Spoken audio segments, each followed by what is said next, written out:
Welcome, everyone, to the Islanders Never Say Die podcast. I'm your host, TJ, and with me here, as always, is our NHL analyst and expert, the grumpy old man. They say there's no shame to his game because he's always the same. That's me. Grumpy, it's good to be back in the saddle again, isn't it, Grumpy? Been quite a while, a week. It has. It's been a full however many days since our last. Has it been a week, Grumpy? I think it's been a week. Man, it feels like it's been longer. And I think that's a good thing, right? That it feels like it's been longer than a week since we. Maybe it has been longer than a week. I don't know. No, we did one on Wednesday because we did the no. Has it been 2 weeks? Because I know we did one on Saturday. We didn't do one. No. Yeah, it's been a week and a half. We didn't do one a Saturday, a Wednesday, and a Saturday. So we missed 3 episodes. Grumpy, it's almost been 2 weeks, Grumpy, since we had a show. Yeah, go figure. Yeah, it's been what has it been? 13 days because we did the TJ and the Grumpy Old Man show the Thursday before you came out here, Grumpy. So that's right. 13 days off. Wow. Yeah, that's right. That makes sense. Kicking it and enjoying summer, relaxing, just like Lou Lamoriello, aren't we, Grumpy? Well, Lou's been enjoying summer. Well, I guess since when? A couple of years ago now, at least since the trade deadline. He's been enjoying his summers every single year with very minimal participation. Oh, joking aside, welcome. If you're new to this channel, this is a twice a week All Islanders podcast that takes place every single Wednesday and Saturday at 8 p.m. Eastern Standard Time. Every Wednesday and Saturday, 8 p.m. Eastern Standard Time. So if you're new to the channel, there's a few things we encourage you to do. There's a few things we implore that you do. We implore that you go ahead and subscribe on YouTube, like on Facebook, and follow on Twitter to make sure you don't miss out on any of the Islanders action. And also, if you enjoy this content, this is a big one too. Leave the thumbs up. Bing, when you go ahead and hit that thumbs up there, maybe you'll make a special noise for you. I don't know. But when you hit the thumbs up, what happens is apparently it helps the algorithm. It gets this fun podcast out to the masses. It helps make those Islander fans aware of what's going on with their beloved franchise and team. So make sure you hit the like button. Helps get this message out there to the masses. And one more piece of housekeeping. If you watch this show religiously twice a week, first off, good. You're doing what you're supposed to. You're doing your part. But there's also a second show that we have called TJ and the Grumpy Old Man. It's a twice a week all sports podcast. We talk anything and everything sports on that show. It's myself. I'm your host. I'm my co-host, the Grumpy Old Man, is with us. And we've also got the magnificent Son X. We just talk anything and everything sports on that show. We talk NHL, NBA, NFL, college athletics. We talk basketball. We talk baseball. We talk world football. We talk anything, and I mean everything sports on that show. So if you're new to the channel, make sure you give that a try. It's called TJ and the Grumpy Old Man. It can be found on YouTube, can be found on Facebook, can be found on Twitter.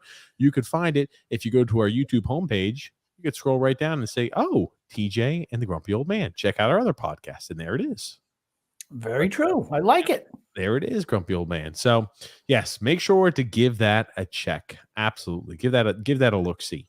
But as most would expect, since our last podcast, the Islanders, I guess, did one thing, Grumpy Old Man. One thing. They re-signed back Oliver Wahlstrom. I'm sure it did not come to a shock to any Islander fan that Oliver Wahlstrom got an extension. Now, he didn't get as much money as I would have expected. You know, here's the thing. You know, you look at Kiefer Bellows, who was healthy last year. He went ahead and got 1 year, $1.2 million. Oliver Wahlstrom gets himself a 1 year, $875,000. I'm going to round up $875K offer. So he's got a qualifying offer for 1 year at $875,000. What does that mean? What's Oliver Wahlstrom thinking with that type of offer? I don't know. He's betting on himself to come back, and he said what probably happened. And now this is what you see a few people on Twitter going, oh gosh, This is actually what Phil texted me. He said, "Oh, TJ, you need to applaud Lou Lamoriello after this shrewd piece of business. Hey, it's magnificent. It's a masterpiece by Lou Lamoriello." What it really means is Oliver Wahlstrom believes that he's more valuable than what the team was willing to offer him on a few-year deal. So he said, "Screw it. I'll take the lesser deal now because I believe that my performance will justify a higher salary for the next extension I signed or the bridge deal that I signed." That's what that means. I think he wants out. I think when you lowball a player like that, they don't want to be here after that. That's what I think. I don't think it has anything to, I think that's a real, I think that's a hasty jump. Grumpy is probably the nicest. I don't. They gave Kiefer Bellows a 2-year bridge deal at what? 1.25 million. It was, I thought it was a 1-year deal. Was it 1 year? It was a 1-year, one-way contract at 1.2, I believe, but I'll pull it up. Okay. So what you're saying to Oliver Wahlstrom is you're not even 2/3 the player that Kiefer Bellows was, and we waived him. I'm just saying from Oliver Wahlstrom's perspective, what is he thinking? They have no. Oliver Wahlstrom got a 1-year contract at 1.25 million. Okay, but what's Oliver Sorry, Wahlstrom? Kiefer Bellows. I apologize. Okay. Kiefer Bellows last year got a contract, 1 year, 1.25 million. Okay, if you're Oliver Wahlstrom, you're thinking they have no faith in me, and I'm looking for an out. I'm going to tell you what. I'm going to tell you what. He'll be traded at the deadline. He'll be gone. Oliver Wahlstrom will not be on the team come trade deadline day. That's my take. They have no faith in him. They don't want him. We've seen it before. I do believe that they don't have any faith in Oliver Wahlstrom. I will agree with that. They put more money into Hudson Fasching than they did Oliver Wahlstrom. And to Kiefer Bellows last year than they did Oliver Wahlstrom. I like Kiefer. I thought he'd maybe have a chance to be an NHLer, but I think that, he was treated and wrong done by that. That's in the past. It is what it is. But Oliver Wahlstrom coming back off injury, what I think probably it is, they didn't want to pay him what he thought he should be paid over the years he wanted to get paid. Therefore, he said, "Give me a 1-year qualifying offer." And I'm looking there to sign an extension at the end of this year. Like I said, for me, I'm just looking at a player's perspective. What does that type of contract offer say to the player? What does the player feel? I don't think they have any faith in him. Zero. I don't think they have any faith in him either. I mean, you look at how they classify, how he's viewed around the league. And again, how people are perceived around the league is not indicative of what the actual talent is thereof. But this fella, Jay Fresh, you remember Jay Fresh? He's the analytics guy. He's the analytics darlings love this guy, Jay Fresh, grumpy old man. Oliver Wahlstrom signs a 1-year, I think it's $875,000 a year contract. A bottom 6 scoring winger who takes a lot of shots and finishes at a pretty efficient clip. Has struggled with ice time, not exceeding 12 minutes and 23 seconds per game in the season. So, hey, he's a bottom 6 guy who scores at a pretty nice clip. When you got people over there saying Wahlstrom's a bottom 6 guy, it kind of scares. Again, we talked about that being a problem if he's utilized in a bottom 6 role this year. He has been a bottom 6 guy for this team because they're just filled up with overpriced veterans who play on the top 2 lines. I'm just wondering, what are the thoughts? When you offer him a contract like this, do you think that they're thinking that he might start on the first line with Horvat and Barzal? Absolutely not. Nope, absolutely not. That's more what I thought about it. I'm like, this obviously indicates what their thoughts are of him. He's going to play a bottom 6 role. He is going to be your third line guy. Here you go. Oliver Wahlstrom's a third liner. Who's your first line left wing? Is that even a question? The freaking man who's got cinder blocks attached to his freaking ankles. The man who's got the permanent upside down frowny face. The guy over there, the captain of the team. Anders Lee, grumpy. That's who's going to play. I'd rather put the other Hammenegger, who they just signed to a big ridiculous long-term extension. Engvall? Yes, I'd rather put him on the first line. Absolutely. You need someone who can skate, to play with Matt Barzal, period. I guess unless they just haven't learned anything. I don't know. I mean, to me, you need someone who can skate to play with Matt Barzal, period. Oh, he won't go to the net. Maybe Hudson Fasching should be on the first line. I don't know. I don't know what the lineups are necessarily going to look like. I can tell you this. Oliver Wahlstrom will be third line unless there's injuries, unless significant performance occurs. That's how he started off the year last year. Started off on the third line, was on a tear, and it took them forever to finally promote him to the first line. But in doing so, they took away all of his power play time. So almost like, wouldn't we benefit from a guy who could finish and put the puck in on the power play? I think we'd benefit from that as a team. But have not still addressed that gaping need of addressing the power play. And Wahlstrom, with signing this contract, I would assume is going to play a bottom six role. Would you say that it's safe to say that the Islanders offseason is over? Yes. I was about to say I think we can go ahead and I wouldn't say officially declare it, but I feel pretty confident by saying Islanders offseason is done. It's over. Correct. So no additions. Well, no, we made a lot of additions, Grumpy. No additions. So no additions since the end. Not one. The same team that was on the ice at the end of the year is the same team that's going to be on the ice to start season. I think that's fair. Yeah, but now we're gonna trade out Zach Parise for Oliver Wahlstrom. Here's the thing. I like Oliver Wahlstrom. I think for the versatility, Parise is probably a more valuable third liner than Oliver Wahlstrom is, right? Yep. I think so I'd actually say we're returning with a lesser team than what we ended the season with last year. Wouldn't you? Would you disagree? No, I disagree. The only difference we have from the end day roster compared to what we have now, well, technically, right, we're getting a healthy Alexander Romanov back. Oh, man, he's going to have that healthy shoulder, rotator cuff back again. And I think, I can't remember, did he play the last game of the year? Yeah, he did. Okay, I was about to say, we knew he was playing injured the whole time. It didn't matter. Well, you have a healthy Romanov, and you'll replace Zach Parise with Oliver Wahlstrom, because Parise is not coming back. We know that for a fact. He's done. Okay. Well, does that make your team better? I think it's the same team that we ended the season with, same team. Correct. This is the whole point. This is the same team we ended the year with that lost in 6 games to Carolina. We are rolling back out there again. Yes. The Athletic put out a really interesting article that I just feel we have to touch on. It's the teams that improved, and I don't know how they do it. It's some type of analytics bullshit, so I don't understand. It says which NHL teams have improved the most this offseason, rating all 32 teams. And like I said, I don't know how they get to this goal difference added or lost or anything like that with the salary. Grumpy, hold on. Are you trying to tell me right now you are not a master and a wizard of analytics? Grumpy, you just fooled me because you strike me as a guy who, at the end of every game, you crunch the numbers and you look at the analytics to determine how the Islanders played. Are you telling me you're not one of those guys? Correct. I'm not one of those guys. But here's what I thought was interesting. Where do you think the Islanders came in? I'm going to say, I assumed some teams had to have gotten worse. I assume some teams probably have gotten better. I'm going to say probably bottom of the pack, maybe bottom middle. No, they came in 6th.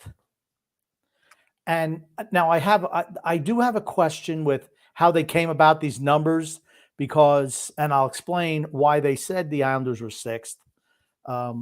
It was because they're losing Parise and Josh Bailey. To me, Josh Bailey wasn't even part of the team at the end. That was the big addition. And it is addition by subtraction with Josh Bailey, without a doubt. But they said that he was so bad. He was not one of the Islanders' 12 best forwards. Okay, if you could just send me this via email, don't have to worry about reading it, right? Because we're on a visual platform too, Grumpy. I want to be able to pop this up on screen. So as you're talking, if you could multitask and send this to me via email, that'd be great. Oh my God. Do you not know my email address? I know it. I got to find it. Jeez. I don't know why you just make it so difficult for me. I'm always trying to do things the right way, and you just keep on screwing it up. There, I've already sent it to you. Let's see if you can make this happen, Captain. Right. Fuck. Don't worry, I'll make it happen, Grumpy. Anyway, get back to what you were talking about there, Grumpy. So, long story short, they're saying that Josh Bailey's addition by subtraction, what I've been saying for years, right? Sure. The only problem I had, well, there were 2 issues, but the problem I had was Josh Bailey didn't play for the Islanders at the tail end of the year and not at all in the playoffs. He was de facto off the team. So he wasn't even playing. So I don't know how much that should really count. And number two was, I don't know who some of the other teams, but they all seem to be in the Metro Division. Number 3 was Pittsburgh. Number 4 was the Devils. Like I mentioned, the Islanders were 6th. Carolina was number 8, and the Rangers were 12. So, you know what? You did a really shitty job. Hold on, Grumpy. This motherfucker, Grumpy. He did not send me the link. The bastard just sent me the email. He just forwarded me the email. You told send it to your email. That's what I did. You couldn't have just sent me the link? Oh, my God. Don't worry. I will find it. Grumpy. I can't do the link off my computer. I'm not doing that. You can't go Control-C to copy the fucking link on your page and then go boop, boop, Control-V to paste and send it to me. Don't worry. I've already got it pulled up. But this is what's the problem? So why are you making such a big deal about it? I did it. You got it. I did it. You got it. You didn't do anything. I still have to find on my own. Don't worry. Even just getting you to send me something. A monkey. Instead of you complaining, you could have already had up on the screen. We could have been done with it already, but not you. Got to complain about everything. Captain Complaino. Oh, my God. Okay, go ahead. I'm sorry. I didn't mean to interrupt you, Grumpy. You're talking about how they got to this. Now, this is, again, I've never looked at this article. You're just springing this on me, so I'll try to get some sort of bearing on me, but continue speaking. I apologize. I didn't want you reading the article because they rated the Detroit Red Wings 2nd, and I didn't want you to go on Grumpy. I didn't want you to go through some ridiculous tangent on the Detroit freaking Red Wings, just to let you know. Like I said, I don't know how they come up with this goal differential stuff. I don't understand. I thought when I first looked at it, I'm like, okay, the Islanders are going to be like a net 0 is what I thought. No additions, really no subtractions. I mean, Parise is a subtraction, but the Bailey thing to me, Bailey wasn't even on the team at the end of the year. So I don't even count that. So I don't know where the So what they did is they break down like breakouts, declines, internal promotions, usage, team-wide regression, coaching. Okay, see, this is what I mean. It's just a line of bullshit. Oh, how do you add in how many goal differential your coach you make? Please, come on. Oh man, yeah, it's like I'm seeing here. You talk about the salaries added, the goal differential added. It just sounds like a line of shit, to be quite frank with you. And are you really trying to peddle this line of shit on me, Grumpy? It's based on a number based on our net rating model, whatever the fuck that is. And now you got to go into understanding what the net rating model is. It's just a load of shit. Okay. That's all it is. Okay. Like I said, it's not like there's a whole lot of Islander information out there right now. Off season's over. Us making moves. That's done. Finished. Finito. No more off-season moves. Bailey, like I said, the only problems that I had with that was the fact that they included Bailey as addition. And Bailey is addition by subtraction, but he wasn't playing at all anyway at the end. So I don't know why they used him. So this, by the way, and I know there's going to be some section of our fan base, the listener base, who will like us describing what this is. For me, for Grumpy, and I'm sure for a large majority of our fan base who do not subscribe to analytics, you will not like this portion. So I apologize. But how they determine how they came up with this goal differential, the offensive rating is a weighted combination of goals, primary assists, secondary assists. Hold on a second. They should understand that Bailey is a big loss if we lose all those secondary assists, first off. Well, they said, I believe what they mentioned is he wasn't even getting the assists anymore. Oh, shit. Okay. And he's a defensive liability, which we've known for years. But then his offense, which there has never been any, it was really down last year. Individual expected goals. That's like 0. Face-offs. Well, here you go. 0. Because we win face-offs, we're going to win more games. Again, this is why analytics are a load of horse shit. Just because you're winning face-offs doesn't mean that, hey, it's going to help us put the puck significantly more in the back of the net. This is offensive ratings. And, they look at offensive and defensive ratings. But when you're going ahead, because like when you get to a little lower, Grump, because I did some reading on it, again, everything is weighted almost the same as before. Individual measures carry the same weight, blah, blah, blah. So, again, penalties drawn, expected goals for impact at 5-on-5, goals of impact 5-on-5, power play goal impact and usage. So, And you look at defense, a lot of zeros. Combination of block shots, face-offs. Well, look at that. We double dip on the offense and the defensive rating on both face-offs, so that's good. Penalties taken, expected goals against, impact 5-on-5, expected goals against, impact at 5-on-5. Was that the same shit? Or no, expected goals against and then goals against. So because our goaltender was fantastic and put up a record season last year, now they're going to take the statistics that he posted, which was the best goals saved above expected average in the history since they started recording that statistic. They're going to look at last year's number and they say, great, if he does that exact same spectacular performance this year and saves 60 goals that he's expected to let in, that's also going to count to the benefit of the Islanders. So this is the reason why we're much higher probably than where we should be. Penalty kill impact usage, whatever. This analytics bullshit is a waste of time, Grump. I believe the way they said it was, I mean, they should have just put in their defensive rating Sorokin factor maybe, which is really, really high. But I think what they were trying to say is the additions and subtractions of the team and how that go. Like I said, I cannot even be bothered to try to pretend to be interested how they get to those numbers. You get too much time on your hand if you're doing shit like this. I can't do that. I can't do that. But like I said, the takeaways for me were, okay, the Islanders look better. I had a problem with them counting it Bailey as like the big, subtracting him puts a whole bunch more goals advantage on there. He wasn't playing with us at the end of the year. So I kind of ruled that out. I thought we'd be zero. I thought it'd be a net zero. I didn't even think about Parise. I thought he'd probably be back anyway. I thought it would be a net zero. But however they came up with, they came up with. But then the biggest takeaway is in the top 12, you had 5 teams that are in our division.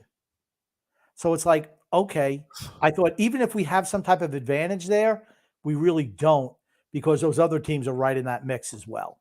I cannot believe we're sitting at number 6. Yeah, Penguins are at the Penguins are at 3.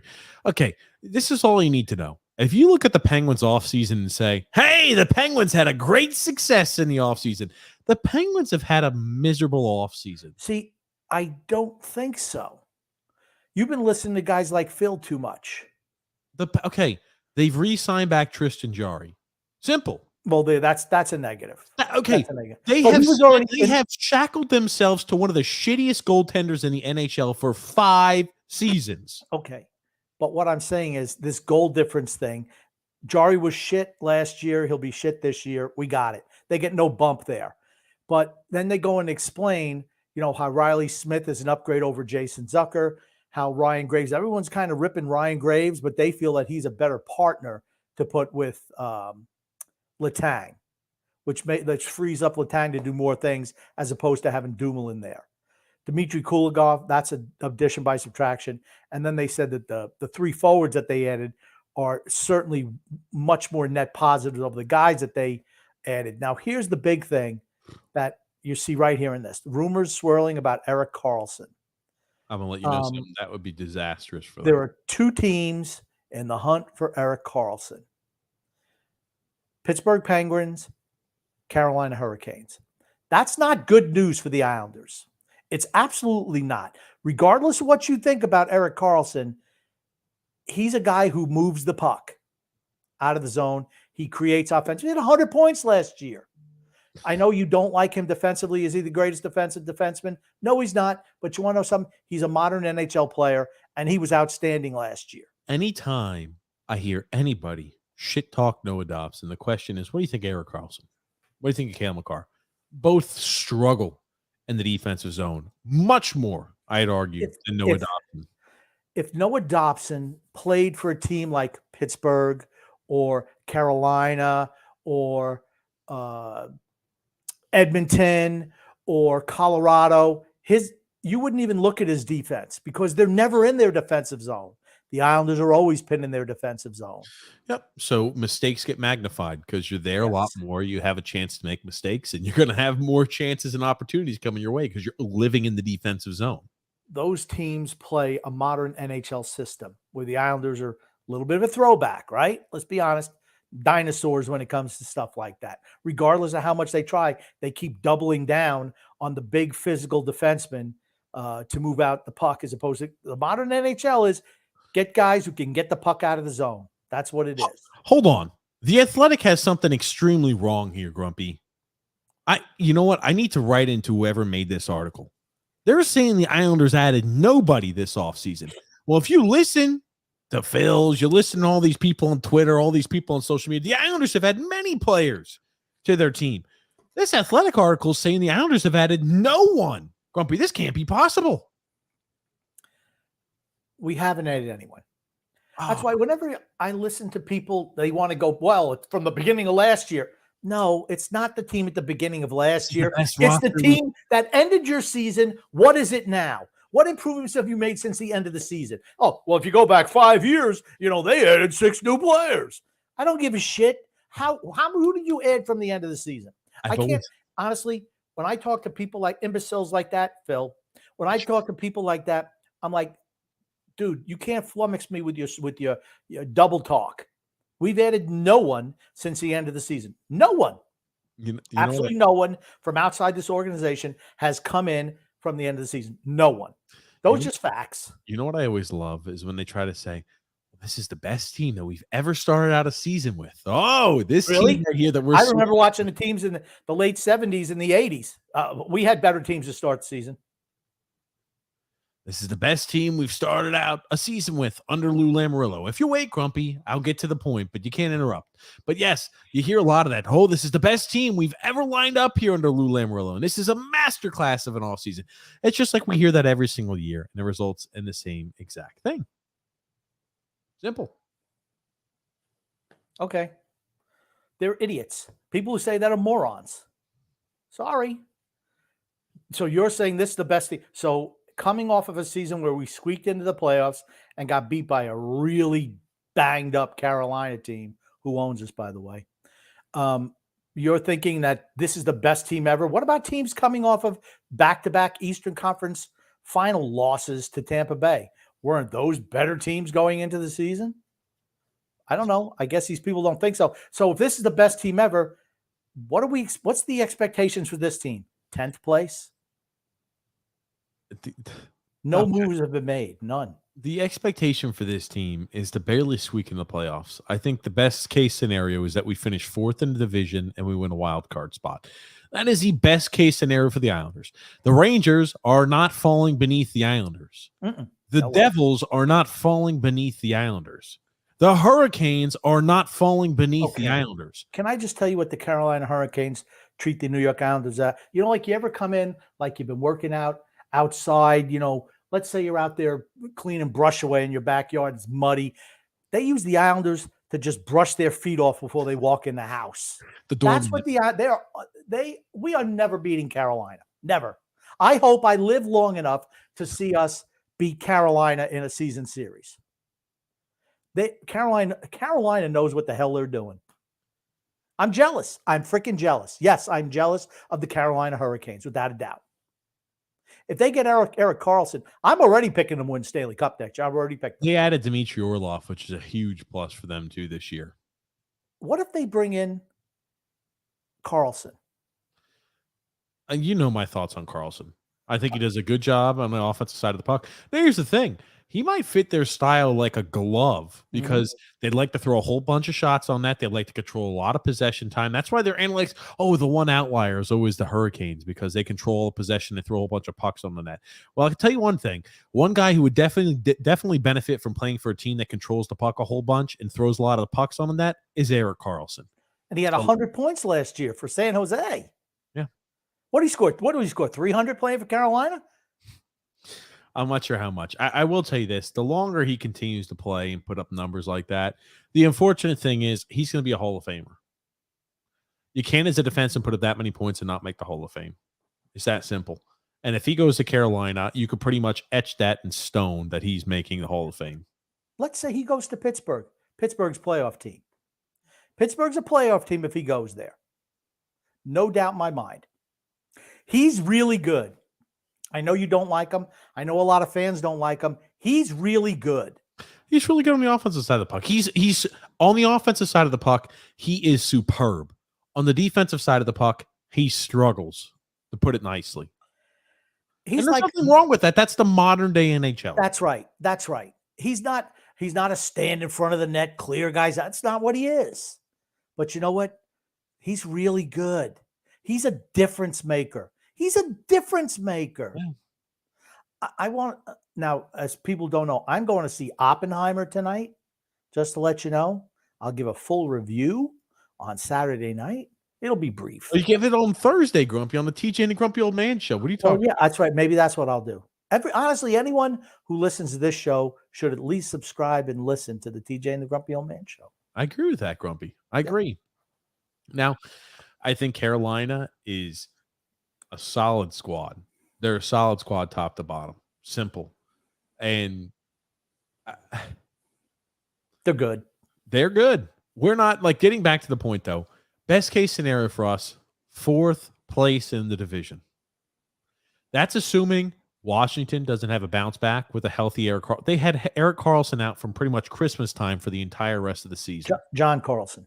I'm sorry. Oh, you got me thinking about Erik Karlsson. But John Carlson and John Carlson, he's still a top 5, top 10 defenseman in the entire NHL. Wouldn't you say John Carlson, top 5, top 10 defenseman? Yeah, I'm not as bullish on Washington as you are, but no, I'm talking about assuming they don't make. I'm just saying Washington. We talk about injuries, right? I think injuries can impact a team. Washington, I think, is on the way down, but they're going to have a healthy, ideally, John Carlson back, who missed from December until May, pretty much, or March or April, whenever the hell the season ends. They missed Tom Wilson and Nick Backstrom for the beginning of the season too, for substantial amounts of times. They were missing Orlov at times. They were missing guys like TJ Oshie. The older your team gets, what a shock this is, the more injury prone the players are. Yep. I wonder what other team has a whole bunch of forwards and players that are over the age of 30. Oh, Pittsburgh Penguins. The Penguins and the Islanders. Gotcha. So we're in the same exact boat as the Washington Capitals, the Pittsburgh Penguins, and the Islanders, all in the same boat. I agree. A lot of players that are getting up there in age that I would expect more injuries from. I agree. I think those 3 teams, which were, in recent years, the top 3 teams in the division. Sure. Because Carolina was, they're on the way up, but not there yet. They had that one year where they, that COVID year where they were in another division. But it's like Islanders, Pittsburgh, Washington, they're all in the same boat with aging. Now, here's the thing. The advantage for us is our stars are younger than their stars. Correct. Now, do we have the stars they have? No. But in the long run, I think we're better off than Washington and Pittsburgh. Because once Crosby, Malkin, Letang, Ovechkin, Backstrom, Wilson will still be there a little bit longer. But when those guys age out, I don't think they have anyone who can replace them. They're going to bottom out. The shitty thing about us is we won't be bad enough to bottom out. We'll be bad enough to sit on the just missing out on the postseason. So they've got a team. You're right. Our stars, Matt Barzal, Sorokin, Noah Dobson. Seriously, who else would you consider Horvat a star? I'm talking about stars, guys who have potential star can be elite on this team. I don't consider Bo Horvat elite. Okay. I think that Matt Barzal can be elite. I think maybe Noah Dobson can be elite, and I think that Sorokin is elite. I'm going to say if you're asking me who are guys who are elite on our team, it's Barzal and Sorokin. That's it. Okay, sure. We've got 2 guys who are elite. Both of them are younger in age. Yep. And guys you look at are elite, maybe guys who, you look at Pittsburgh, right? I'd say maybe 3 guys, but they're all older, right? Malkin, Crosby, and Letang are all older. And the same thing with Washington. Gensel's in that group. You put him in elite? Yeah. Okay. But, you look at the majority of these teams, they've got their elite talent is older than our talent. That is definitely true. And I don't think Washington has any elite players that are under 30. No. Yeah, I was about to say none.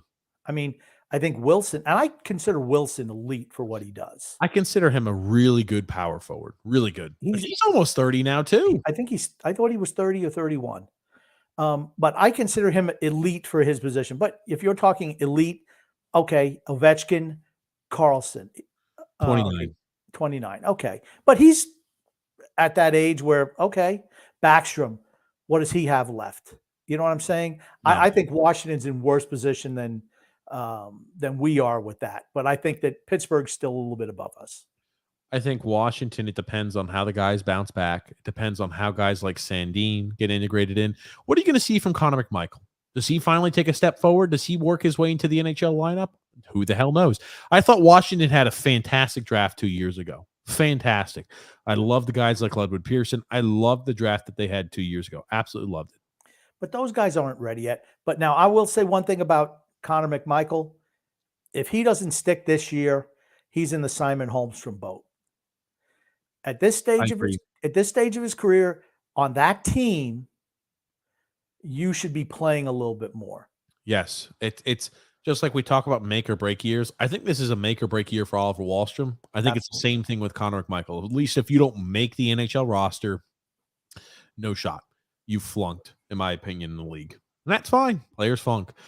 Here's the thing. The three amigos, they've done A-OK. I'll put it to you that way. Now, Connor McMichael has the one chance, the one player maybe of not panning as of right now, those three amigos that we talked about. Kaliev, he panned out. Simple as that. He's an every nighter. He's been the every nighter for 2 years. Philip Tomasino, he's spectacular. I know he played a lot of time down there in the A that last year, but as soon as he got the call up, he was putting up like 0.6 or 0.7 points a game over like a 20-game stretch.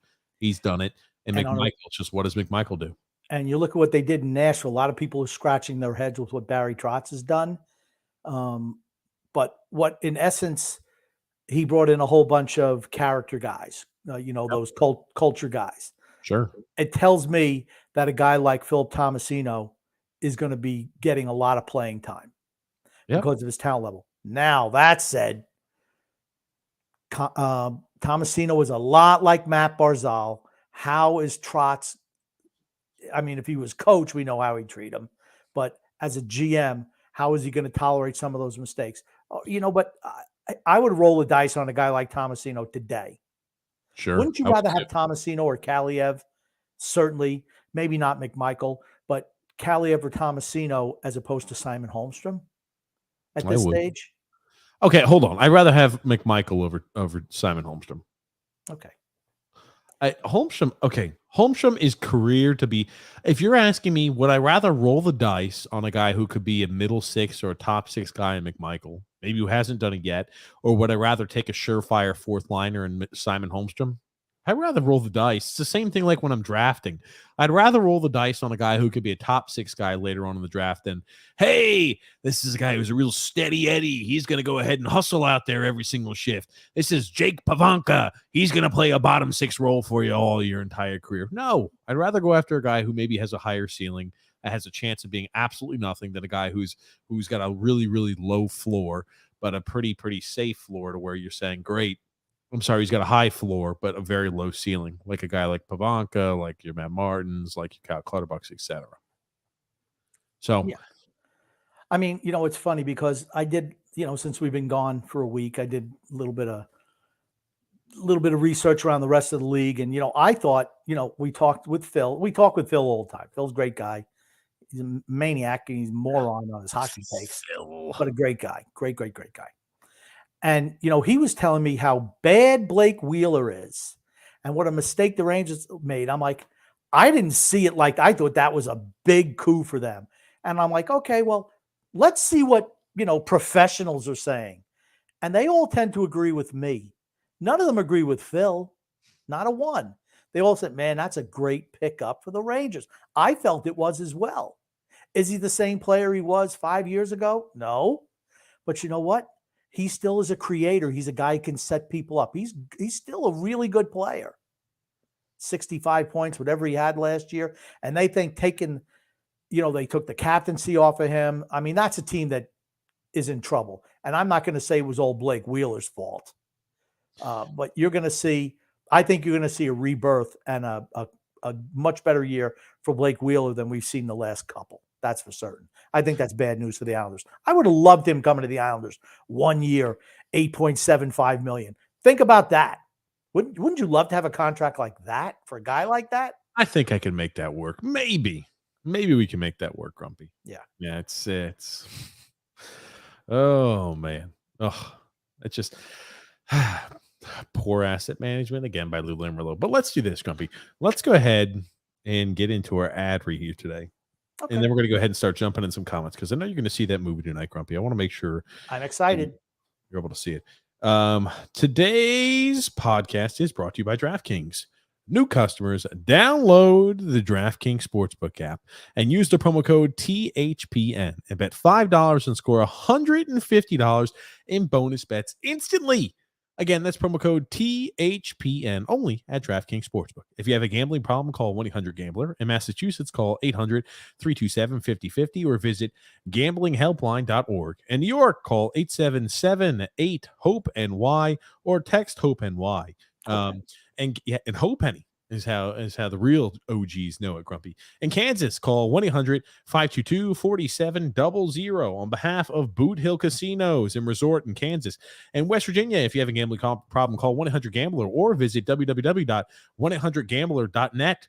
All games regulated by West Virginia Lottery. Please play responsibly in partnership with Hollywood Casino at Charlestown Races. In Connecticut, help is available if you have a gambling problem at 888-789-7777 or visit ccpg.org. Must be 21 years or older in eligible states, but ages vary based off of jurisdiction. See DraftKings.com/sportsbook for details and state-specific responsible gambling resources. Bonus bets expire 7 days after issuance. 1 boost eligible per game. Opt-in require. Max bet of $50. 10 plus a leg required for 100 boost eligibility or 100 boost. Eligibility, wagering, and deposit restrictions apply. Terms at sportsbook.draftkings.com/baseball terms.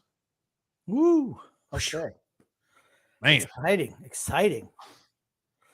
You know, here's another thing. You listen to TJ, the Grumpy Old Man Show. I was visiting TJ last week, and I took over command of the whole podcast. I ran the show. Yes, that was fun. And TJ didn't like it because, well, it just looks so much better when I'm in charge. So is that right, Grumpy, huh? Yeah. People were commenting on it. Finally. State of Survival says, miss you guys. Miss you too. Missed everybody. Missed being on the show. Miss you too, State of Survival. Got a comment. He says, okay, so the Islanders are rolling it back. Any division standing predictions? Go ahead, TJ. Tell me what you think. Is it too early to make predictions? No. Well, our post. I still think it's too early to see what Pittsburgh does. Here's the thing. I think if Pittsburgh gets Carlson, maybe, just maybe they inch over us at 4. Okay. I think the top 3 are pretty much cemented in. I think it's going to be Carolina. I think it's going to be the Devils, and I think it's going to be the Rangers. Those are your top 3. The bottom assortment of teams could vary. Okay. I'll go with Carolina. It's going to be Carolina, the Devils. I don't know who's going to be first or second, but those will be your top 2 teams. Then the Rangers, and then I'm going to go Pittsburgh. The reason is I like the things that Pittsburgh did in the offseason. And another thing that not necessarily that I like, they struggled. They didn't make the playoffs. They kind of fell apart at the end. There was so much contentious communication between the head coach and the GM, the upper management. You know that stuff drifts down to the team. You know it does. And I think that could be a negative. That was a detriment. Now everyone's going to be pulling in the same direction. So that's why I'm picking Pittsburgh. If they get Carlson, absolutely. They might even beat out the Rangers for 3rd if they get Carlson. Playoffs are another thing because Jari blows. And then I'm going to pick, it's going to be a toss. I'll say us 5th and Washington 6th. That's what I'm saying. Okay. So you're very high on Carlson, obviously. So. Absolutely. And I think Pittsburgh is going to be better this year than last year. I firmly believe that. You think we miss out on the playoffs then? Yes. No doubt about it. Holy shit. Could you imagine us missing out on the playoffs? Then hearing all the Lamanites come groveling on their hands and knees, Grumpy, saying, no. Honestly, they'll come up with an excuse. There'll be a new excuse. Yes. That's what losers do. Losers make excuses. Losers make excuses for failure. That's what losers do. You know what they call it? The loser's lament. That's what losers do, and that's not you. I can't remember that little monologue that Rocky goes through, but that's exactly right, Grumpy. Losers make excuses. Losers make excuses. We would have won the game if this happened. If this lucky bounce didn't go their way, we would have won. I can't tell you when I talk on Twitter, some of the Lamanites, some of the blind Lamanites, Grumpy, start talking about, hey, if that bounce went different, or a few lucky bounces away from beating Carolina, and when we would have beat the Devils like we did in the regular season, then we were going to be playing the Florida Panthers, and we would have done okay against them. Then we would have been in the Stanley Cup, and we would. I'm like, Jesus Christ! And we always beat Vegas. But here's the thing: I love whenever Phil did it himself. He said it when I talked to him. He's like, if we played Vegas, we would have beat Vegas because we always beat Vegas. I'm like, here's the thing. You played Carolina, you never beat Carolina. Never freaking ever do you beat Carolina. Yep. Period. Don't beat Carolina. Carolina's too good for the Islanders. Carolina owns the Islanders. They're the freaking floor mat. The Islanders are the floor mat for the Carolina Hurricanes. They just brush their shit off all over the Islanders. They don't even have to be 100% and they beat us. The Islanders, they were missing 3 of their top 6 forwards, playing a backup goalie, and still beat us in 6. You know what the Islanders were? They're the Bo Horvat. So the what do they call them? What do they call them? The doormat. The Horvat there, Grumpy. Ugh. Just I don't know. That's why we keep you away from humor. Because, you went on so long. I missed. Right. Okay, it was my fault. Your lack of humor. Your lack of a sense of humor is my fault. Okay, if that's the way you want to play it, that's fine. right, Grumpy. That being said, I think Bo Horvat will be better this year playing a full year with Matt Barzal. We still don't have a left wing. If they put Lee on that left wing, it'll be a failure. It'll just be a failure. You know how teams, like Islander fans like to make fun of, oh, man. Oh, look at how much production Toronto gets when they have 3 different $10 million guys. Look at the thing. We're not far off from that. Lee's making $7 million. If you put Lee on the first line, Lee's making 7. Matt Barzal's making 9 and change. Bo Horvat's making 8 and change. We're not far off from that on our first line. I'm going to let you know something. The production of our first line is going to be drastically less than what you get out of Toronto's first line. I can promise you that much. I will say, as much as I like Matt Barzal and I like Bo Horvat, I know you don't. I don't like Anders Lee. None of them produce at their salaries. That's not one of them. Not one of them. Yep. We play a different style, okay, which isn't conducive to putting up a whole lot of points. Yep. But you're giving that type of money away to players like that. You expect more production from them. Second line, Brock Nelson has absolutely earned his contract. Palmieri? Nope. Is he worth $5 million a year? Nope. Is Engvall worth $3 million a year? No. Certainly not for 7 years, he's not. Then on the third line, is Pajot worth $5 million a year? Nope. Is Oliver Wahlstrom worth $875,000? Absolutely. Who's on the other? I guess Fashing will be on the other side. He's worth 1.2. The bottom, nobody's worth their money. Not one guy. All of our guys are overpaid based on their production. Sure. Defensive players, Dobson's certainly worth $4 million. Mayfield, is he worth 3.5? Yeah. Probably. But not for 7 years, he's not. Sure. Pellick worth 5+? No. I'll say maybe it's Pellick that showed up last year. No. The Pellick we've seen in the past, yes. And Pulak gets paid more than him. He's not worth it. He's not. Is Sorokin worth his money? Absolutely. Is Sebastian Aho worth the peanuts he gets paid? Yep, he sure is. Sure. Is Samuel Bolduc worth the money that he gets paid? Yep, he certainly is. Is Romanoff worth $2 million? Yep, he is. Colin here from Matthew S. saying, welcome back, weirdos. What's up? What's up, Meatball Parm? How are you? Michael O'Donnell says, F. Bailey. He's gone. He says, hope you guys are doing well. Doing well, JG. Hopefully you're doing well, too. John D. says, hey, guys. Some of the Twitter Islander fans think that Lee is scoring 28 to 34 goals and should be on the first line. I think they're drinking the same stuff that Lou is with running it back. You put him on the first line, just standing in front of the net, he should score that many goals, right? On the power play. Anders Lee plays absolutely no defense. He loses puck battles now. He never used to lose puck battles. He lost, I want to say, 80% of his puck battles along the wall last year. Did. With the lack of fight that we've seen from him, just because he's gotten older, kind of makes you question a little bit of the value that he's got. You listen to him talk at the end of the year and say, well, blah. That's not captain material. It's No. not, and it's not. I listen to a guy like that. I'm like, man, I don't want a guy like that on my team. He's not a leader of men. No. Simple. Got a comment here. Tony G saying lazy bums. George P saying you get a no trade contract, and you get a no trade clause, and you get a no trade clause, and you get a no trade clause. Everybody's getting no trade clause / modified no trade clause. Grumpy. What is that from? Do you know what that's from? Yeah, it's from Oprah. You get a car, and you get a car. Did you ever see Oprah? I've seen Oprah before, sure. No, you don't watch Oprah religiously? No. You weren't even born when she was on television. Oh, bullshit. Stop. Rich Arnold, Grumpy. What's up with the dirt on TJ's lip? Call him mustache, motherfucker. Oh, shit. Anyway, quote from The Athletic says State of Survival. The Islanders 91, Grumpy.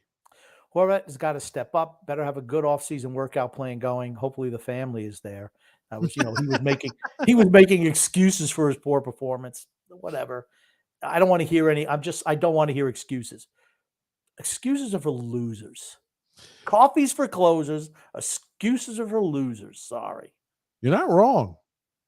Excuses are for fucking losers. Everybody who could try to find excuses that can explain lack of production, the people just aren't getting the damn job done. Because here's the thing. Every single team deals with the same or a different set of obstacles. Every team does. When I hear excuse after excuse after excuse, I'm done with the excuses. I've heard excuses for 2 straight years, right? There's no reason to have excuses after another year if there is a year of failure this year. Yep. Simple.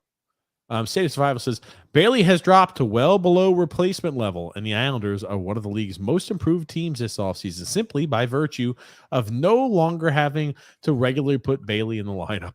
Bailey wasn't in the lineup at the end of the year. The last 15 games, I don't think he played at all, and he didn't play any in the playoffs. That's why that's the problem I have with that. He was not playing for the team at the end of the year. He was on the bench. Sorry. No, not happening. If he played the whole year, you could say that, but he didn't. What's up, Anthony? How are you, man? Adam P says, hey, gents, nice to see you. What's up, Adam? How are you, buddy?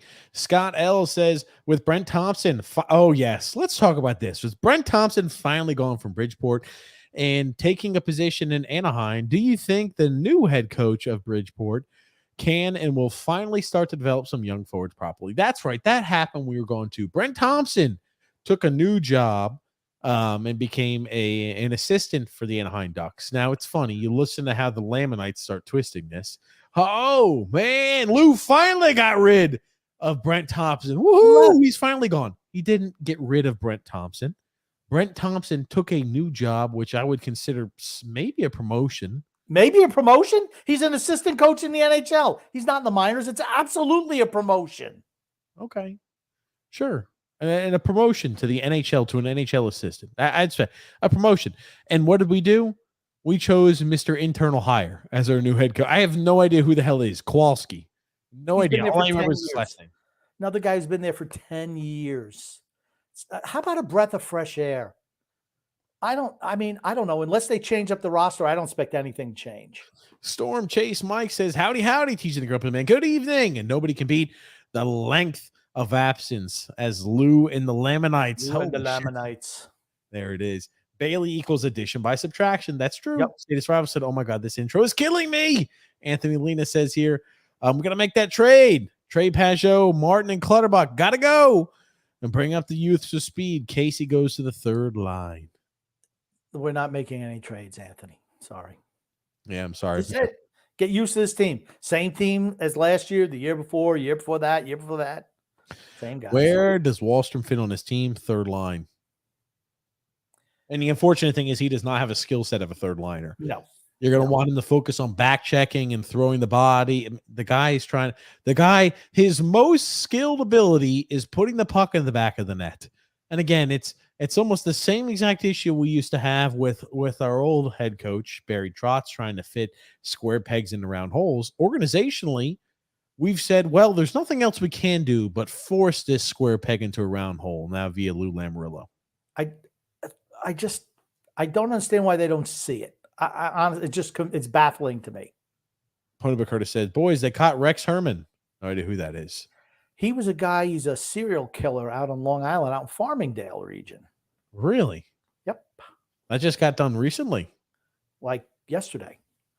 Oh, the Islanders 91 says, "Sup, you chowderheads." Chowderhead. JP says, "I hear the lowered expectation dating sites has made a comeback for single Islander fans." Oh, wow. Jesus Christ. Nick D with his always fantastic "The Islanders out golfing" emblem says here, TJ Grumpy Man, how you guys doing tonight? And how is everybody else doing? How much are we going to roster bait tonight? None. We're not roster baiting at all. It's like the only thing, if you're roster baiting, you're just doing it for complete roster baiting purposes. You've got no use or benefit or value to do it for. Podcast reminder, fire Lou Lamoriello immediately. Liam says here, Rosner is part of the media cartel. It's true. No, he's not, is he? He writes for the Hockey News. How much more of the cartel do you have to get than that? No, we got to reach out to Stefan. If you reach out and he says no to coming on the show with us, then you'll know he's on the cartel. Oh, he's on the cartel's payroll. Here's the thing. I expect him to say no, and there's no problem. And he's on the cartel. There you go. Here's the thing. If it puts his job in jeopardy, I wouldn't want him to come then he's on the cartel. Then he's on the cartel's payroll. There you go. Oh, man. David Sean McDonald. No, we love Stefan. I haven't been reading too much stuff of any Islanders lately. I'm not sure what he's been saying this offseason, or I usually like his tweets, but I have no idea what anybody's been saying this offseason regarding the Islanders because I can't. They're not saying anything. There's no change. What are you going to say? Well, what additions did the Islanders make this offseason? Well, none. Were they a good team? Were they an average team last year? That's what we're an average team. That's what we are. Yeah. If average to above average, that's where we're not above average. We're average. We're an average team. We're middle of the pack. That's average. I think if everything goes right, we have the chance to be an above average team. No, we don't. If Bo Horvat and Matt Barzal look like what originally we thought, you're saying, okay, you're above. What would you consider above average when it comes to the league? From where to where? I consider sitting at maybe third in the division or second in the division. If you have 100 plus, you think this team is going to come in second? You got to remember, Carolina's on our division. That's Carolina could have 5 injuries next year to their starting 6, Grumpy, and lose their starting goalie all year long. Things happen, Grump. Yeah. I'm just saying, best case scenario. You know what? It doesn't matter. They still beat us. They could put out their farm team. The the Charlotte Checkers would roll out and beat their ass. David Sean McDonald says, Wally says, put me in, coach.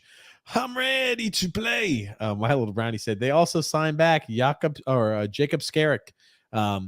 Guess we won't see him until Varley's contract ends. Yeah, he's just going to be relegated to AHL duty for another 2 years. What does it say about Lennox? Tristan Lennox? Yeah, Tristan Lennox. No chance. You don't need 2 of those guys. You just need one. With Varlamov, holy shit. Think about that abortion of a contract. Oh. 4 years. 4 years, $2.75 million. Islanders 91 says Wahlstrom is not considering Bellows at all when he's thinking about this. You know what I will say Wahlstrom probably thinking about? The cap went up $1 million. The cap went up $1 million, and a guy who was waived at the beginning of the season made more money than I did. And a flat cap. Yeah. Here's the thing. Like Islanders 91, if you're at work and let's say my job is to sell tickets at a movie theater and I'm selling tickets next to somebody else, but I say, holy shit, this guy's making $400,000 extra than me. He's a shitty worker. He doesn't show up on time. He doesn't produce. You're going to be a little upset if you're making less than the guy next to you if you do more. He sees these shitty veterans getting big extensions for lack of production, and he sees him getting lowballed. I know if it's me, I'm pissed. You want to lowball me?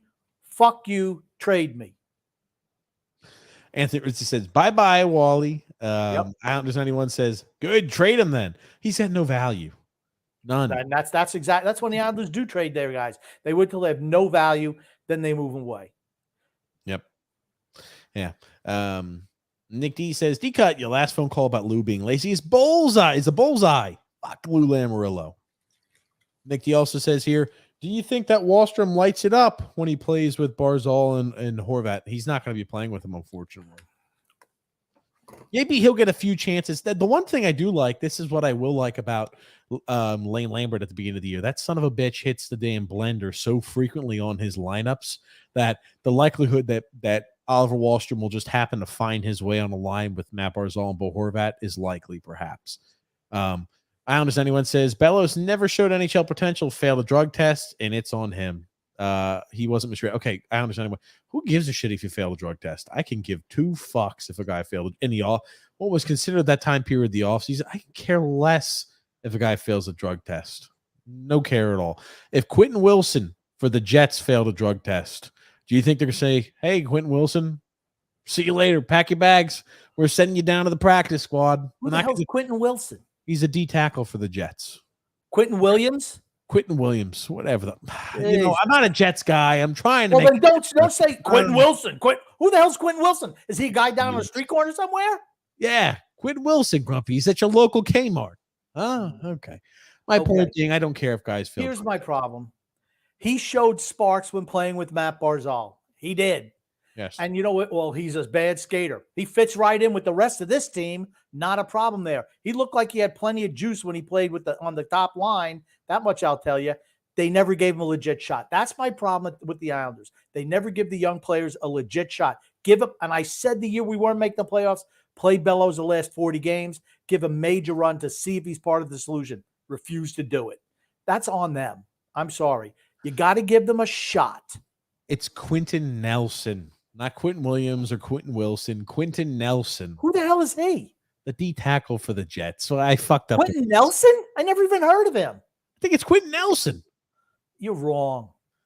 I'm telling you, it's okay. I'm just looking at the chat down below. It's Quentin Nelson, Grumpy. So Quentin Nelson. Thank you, Drew. Quentin Nelson. He's a D tackle, the early first-round selection for the Jets a few years ago. Come on. That's Williams. His name is Williams. Oh. His name is freaking Williams. It's not Nelson. Maybe you should know what the hell you're talking about. Quentin Nelson. Oh shit, Quentin Nelson. Oh, he plays also. I honestly, fuck it. I don't know what the hell. The first round draft pick from Alabama was Quentin Williams. Okay. Quentin Nelson. He's You're probably, right. It's probably some ham and egg. That's what he probably. You're right. It's Quentin Williams, Grumpy. Yeah. Right. Thank you very much. Okay. What can I say? Why don't you just pick Aaron Rodgers? Somebody that even you can't. Aaron Rodgers is not going to be using performance-enhancing drugs. You ever looked at that guy? Come on, Grumpy. Jean Gabriel Pajot and Wahlstrom for DeBrusque and Frederick. That doesn't work. That doesn't work for Boston.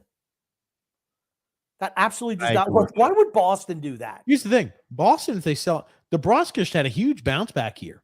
He was low. But here's the thing. Boston's not dumb like we have been with asset management before. Trade him. When a guy plays his best season, they say, oh, we're kind of restructuring. We're doing something different. That's when they trade the guy. They don't wait to say, oh, shit. DeBrusque has had 3 really lackluster seasons in a row, even though he's been playing with Matt Barzal at times, and he's a left wing. Maybe we could trade away his $4 million contract that we give him a 3-year extension to. Maybe we could trade him to Vancouver. Oh, wait a second. That was what we did with Anthony Beauvillier, Grumpy. Yeah. David Sean McDonald said they put more money into Ross, and Ross don't play. Exactly. Think about that. Matt Martin, Cal Clutterbuck. Think about that. Hudson Fasching. And here's the thing. I like Hudson Fasching. Yeah. Freaking Simon freaking Holmstrom makes more money than him. Does he really? Simon Holmstrom would take 40 years to score as many goals as Oliver Wahlstrom has in his career. He'd have to play for 40 years. Hold on. Holmstrom makes more money than freaking Oliver Wahlstrom? Really? Yeah. He makes $900,000 a year. Hold this on. Is a pay cut. I think that's a pay cut for Wahlstrom. No, he's making, oh shit, he is making slightly more. He's making $863K. Holy shit. Simon Holmstrom's making like that piece of shit, useless, inbred talent that he is. Oh, maybe, let me pull up. Maybe it's very close. The contracts are very close. Let me see here. Oh my God. Hold on a sec. No, oh shit. Let me see here real quick, Grumpy. because Wahlstrom's contract is $874,000. Let's take a look here at Holmstrom. Holmstrom's contract is 863. Nope, I'm wrong. Sorry, Grumpy. It's his rookie deal. Let me tell you something. When Holmstrom's contract comes up, you bet the old man's going to sign him to a big extension, even though he's done less than nothing. He sucks. You think, Grumpy? He sucks? Maybe. He's the worst player I've ever seen in my life. Adam P says here, you mean a-hole Lou stubborn about the jab when it came to Bellows? Yeah, he was stubborn about everything. No, Come on, guys. That was Bodie Wild. Yeah, that was wild. And he punished him to run him out of the league. That's what he does. The old man does that shit. You don't toe the company line. Same thing with Josh Hosang. And again, maybe these guys were never destined to be NHLers. That is definitely a possibility, and they won't be. But when you don't give a young guy who's trying to develop his skill and his craft a shot and a fair shot, it goes from maybe a small chance to no chance, none at all. Any type of chance you do, you say, I'm going to go ahead and take, you've got now 20% less of an option. I said it before. I'll say it again. If you're there, you don't want to be a part of your organization, cut them loose. Cut them loose.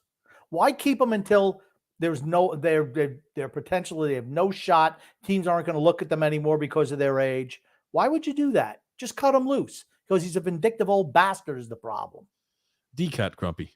Oh, no. Thomas Rudy said, come on, guys. Lou has to show he has some restraint. Yeah, he doesn't do with a veteran. He makes sure he overpays for those assholes and gives them all no trade clauses and no move clauses. But young guy, screw you. We're going to punish you. That's the way he operates, a piece of shit. D-Cut says, Wally will be playing in Europe by 2025-26. He can join Bellows. I told you guys this last summer. Thanks, D-Cut. I'm glad you're back. Andrew says, DeBrusk is not good enough to trade Pajot for. DeBrusk is, at this stage of his career, he's a better player than Pajot. He also makes a lot less money, too. Milo Brownie says, Wally had no other options. That's why they lowballed him. There's a lot of other guys who had really no options, too, but Lou never lowballs those guys, does he? Nope, certainly doesn't. David Sean McDonald says, Wally for TJ's mustache. I even think TJ's mustache is probably getting paid more than Wally. Ponyboy Curtis says, boys, can we talk about a big piece of Long Island news? They got one of the Long Island serial killers. Yeah, we're not talking about that. Adam P says, Kaplan loves Horvat. I like Horvat too. Don't love him, but I like him. Frank says, Wahlstrom doesn't fit Lou's vision, which is all aging vets and sign them to absurd contracts. Lou is here for a paycheck, and jackass Malkin is too lazy to make a change. I don't think that you're too far off the truth. Scott L says, Skarek re-signed a two-way deal, but I really hope by the time Varlamov's contract is up, Skarek will be ready, but I also think they'll be a little bit too late for him. Yeah, it makes no sense. And Frank K says, doormat. Yes, that's what we look for. The Islanders are the doormat of the Carolina Hurricanes. Adam P says, Inspector Gadget is his nickname for average Anders Lee. Charlie M says, Lou had no cap space to give him more than $875. Well, you know what? That's on Lou. He's mismanaged the cap. That's on him. Lou might have promised him if he breaks out this year, they'll make it up to him next year when they have more cap space. I personally believe Lou thought he would have had him traded by now with Pajot. Neither one of them have any value, and Pajot makes too much money. Who's taking on Pajot's contract? Not now, nobody. Drew says, so TJ, how was your out-of-town vacation? TJ's not here. D-Cut says, Nelson is our first-line center. The ballerina and the doormat make up 2/3 of our overpriced second line. Wrong, D-Cut, sorry. Adam P says, getting Bailey, the F out was the best addition ever. He's been gone since the last quarter of the season, though, let's be honest. Gungun says, Grumpy, would you ever let Lou take a sip out of your grape juice bottle? No, he can have some prune juice, which would make him more regular, but this grape drink would be way too powerful for a man like him. Rick Roma says, Islanders fans went from trade Pajot and Wally for Debrincat to trade Pajot and Wally for DeBrusk. Wake up call for the Islander fans. Nobody wants anything the Islanders have. Rick, you are 100% correct. You are the one who gets the job, without a doubt. You are a closer. You get the coffee. Michael Watts says, Grumpy, which three contracts are the most valuable to the team currently? Most valuable. I would have to say, oh gosh, we have so many bad ones now. Most valuable. I'm going to go with Dobson, Romanov, and Aho. I think they're short term. They're not excessive monetarily. None of the forwards have contracts worth any. Maybe Hudson Fasching. He might be one. Johnny Mack says War Eagle Grump. That's right. Go War Eagle. Drew says, what's worse right now, being a Yankees fan or an Islanders fan? Yankees suck. They need to blow everybody out of there. Same thing here. I think this is the last year for Cashman and Boone for the Yankees. See you later, alligator. I give, just to chime in, Hudson Fasching, Noah Dobson, Grumpy. I'm going to say Brock Nelson. I don't know. He's $6 million. The other guys are cheap. Who was your third selection? Romanoff and Aho. Okay. Aho makes nothing, and he plays regularly. That's pretty good. I do. Now, I will say this, Charlie. You're probably not the only person who thinks something like this, but I will tell you, it's like when you're saying, oh, well, the reason that, we're paying Varlamov so much is because Sorokin wanted Varlamov to stay, and I don't read into it that much. If his agent, let me put you like this, because he's got an agent. If his agent is stupid enough to say, oh, well, Lou gave us a handshake deal and he's going to go ahead and give us extra money next year if we break out. Absolutely fucking not. Nope. That old man might not even be there next year. Might not. Who the hell knows what the guy's in? What is he? How old is he, Grumpy? 82, 83 years old? 111. There's no guarantee he's going to be the general manager next year. Yeah, I have no idea. If you don't make the postseason, I'd like to think that Lou Lamoriello would not be back as general manager. This is what you'll hear. Be fired. If they don't make the postseason, this is what you're going to hear. I believe in this core. Oh, fuck. Not that again. Here's the thing. There are no free agents next year to resign. None. Could you imagine? Martin and Clutterbuck. Those are the only two guys who were eligible for unrestricted free agency last year. Next year, those two guys. Could you imagine us only winning 2 postseason games in 3 years? Us only making the postseason once in the last 3 years? We're still going to hear some bullshit about how, we should be happy about this team. We should be happy. They came close to it if we don't make the postseason this year. I'm telling you, it's because the majority of Islander fans have never seen a team that's done anything, been losers. An ultimate loser franchise. Sure. They think just squeaking into the playoffs, that's good news. It's not. It's not. You should aspire to be greater. It's like saying, you know what?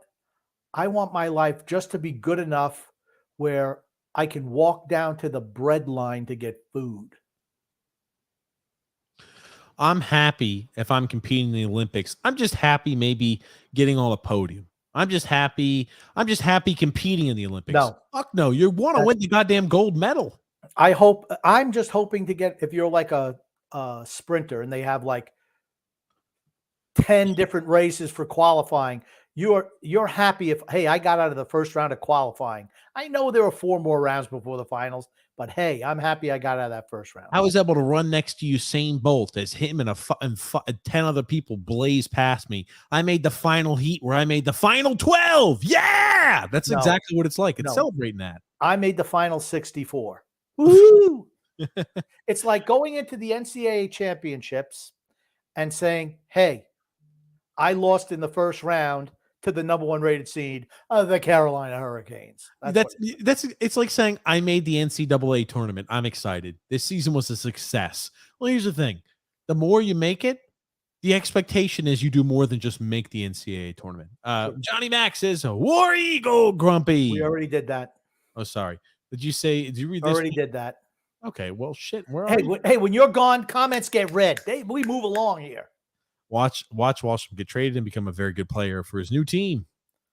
State of Survival said prediction: DeFore, Maggio, and Skarek never become NHL regulars. Maybe Maggio has a chance. I think DeFore can't skate. You know what? I'm going to wait till I actually see him play. Correct. I said maybe Maggio has a chance. I've got no idea. I think DeFore's inability to skate will be a huge hindrance. I think Skarek not having a chance to crack the NHL for at least 2 more years is a big hindrance on his development. I mean, like, here's the thing. When you know it's like, shit, I'm going to be in the AHL for the next 2 years, it does a little to your motivation. What are you talking about the next 2 years? Next 4 years? Oh, shit. That's right. It was hold on. That's right. We gave fucking Varlamov a 4-year contract. He's going to be there till he's 39. Oh my God. That's what I'm saying. Why even bothering? You don't need Skarek and Lennox. It's one or the other. And who's younger? Lennox is younger. It doesn't matter. Neither one of them are ever going to play. They're going to have to draft another goalie before somebody ages out. Holy shit. Like I said, you gave Varlamov a 4-year contract. Every contract was way too long. Every single one. Every single one. Way too long. If I'm a guy saying, holy shit, they tied up 2.5, was it 2.5 or 2.75? 2.75. They just tied in 2.75 million into a backup goalie for the next 4 years. They're not going to say, hey, come up and be the next starting goalie. They're not going to do that. When does a player, particularly if he performs well, say, I want to trade?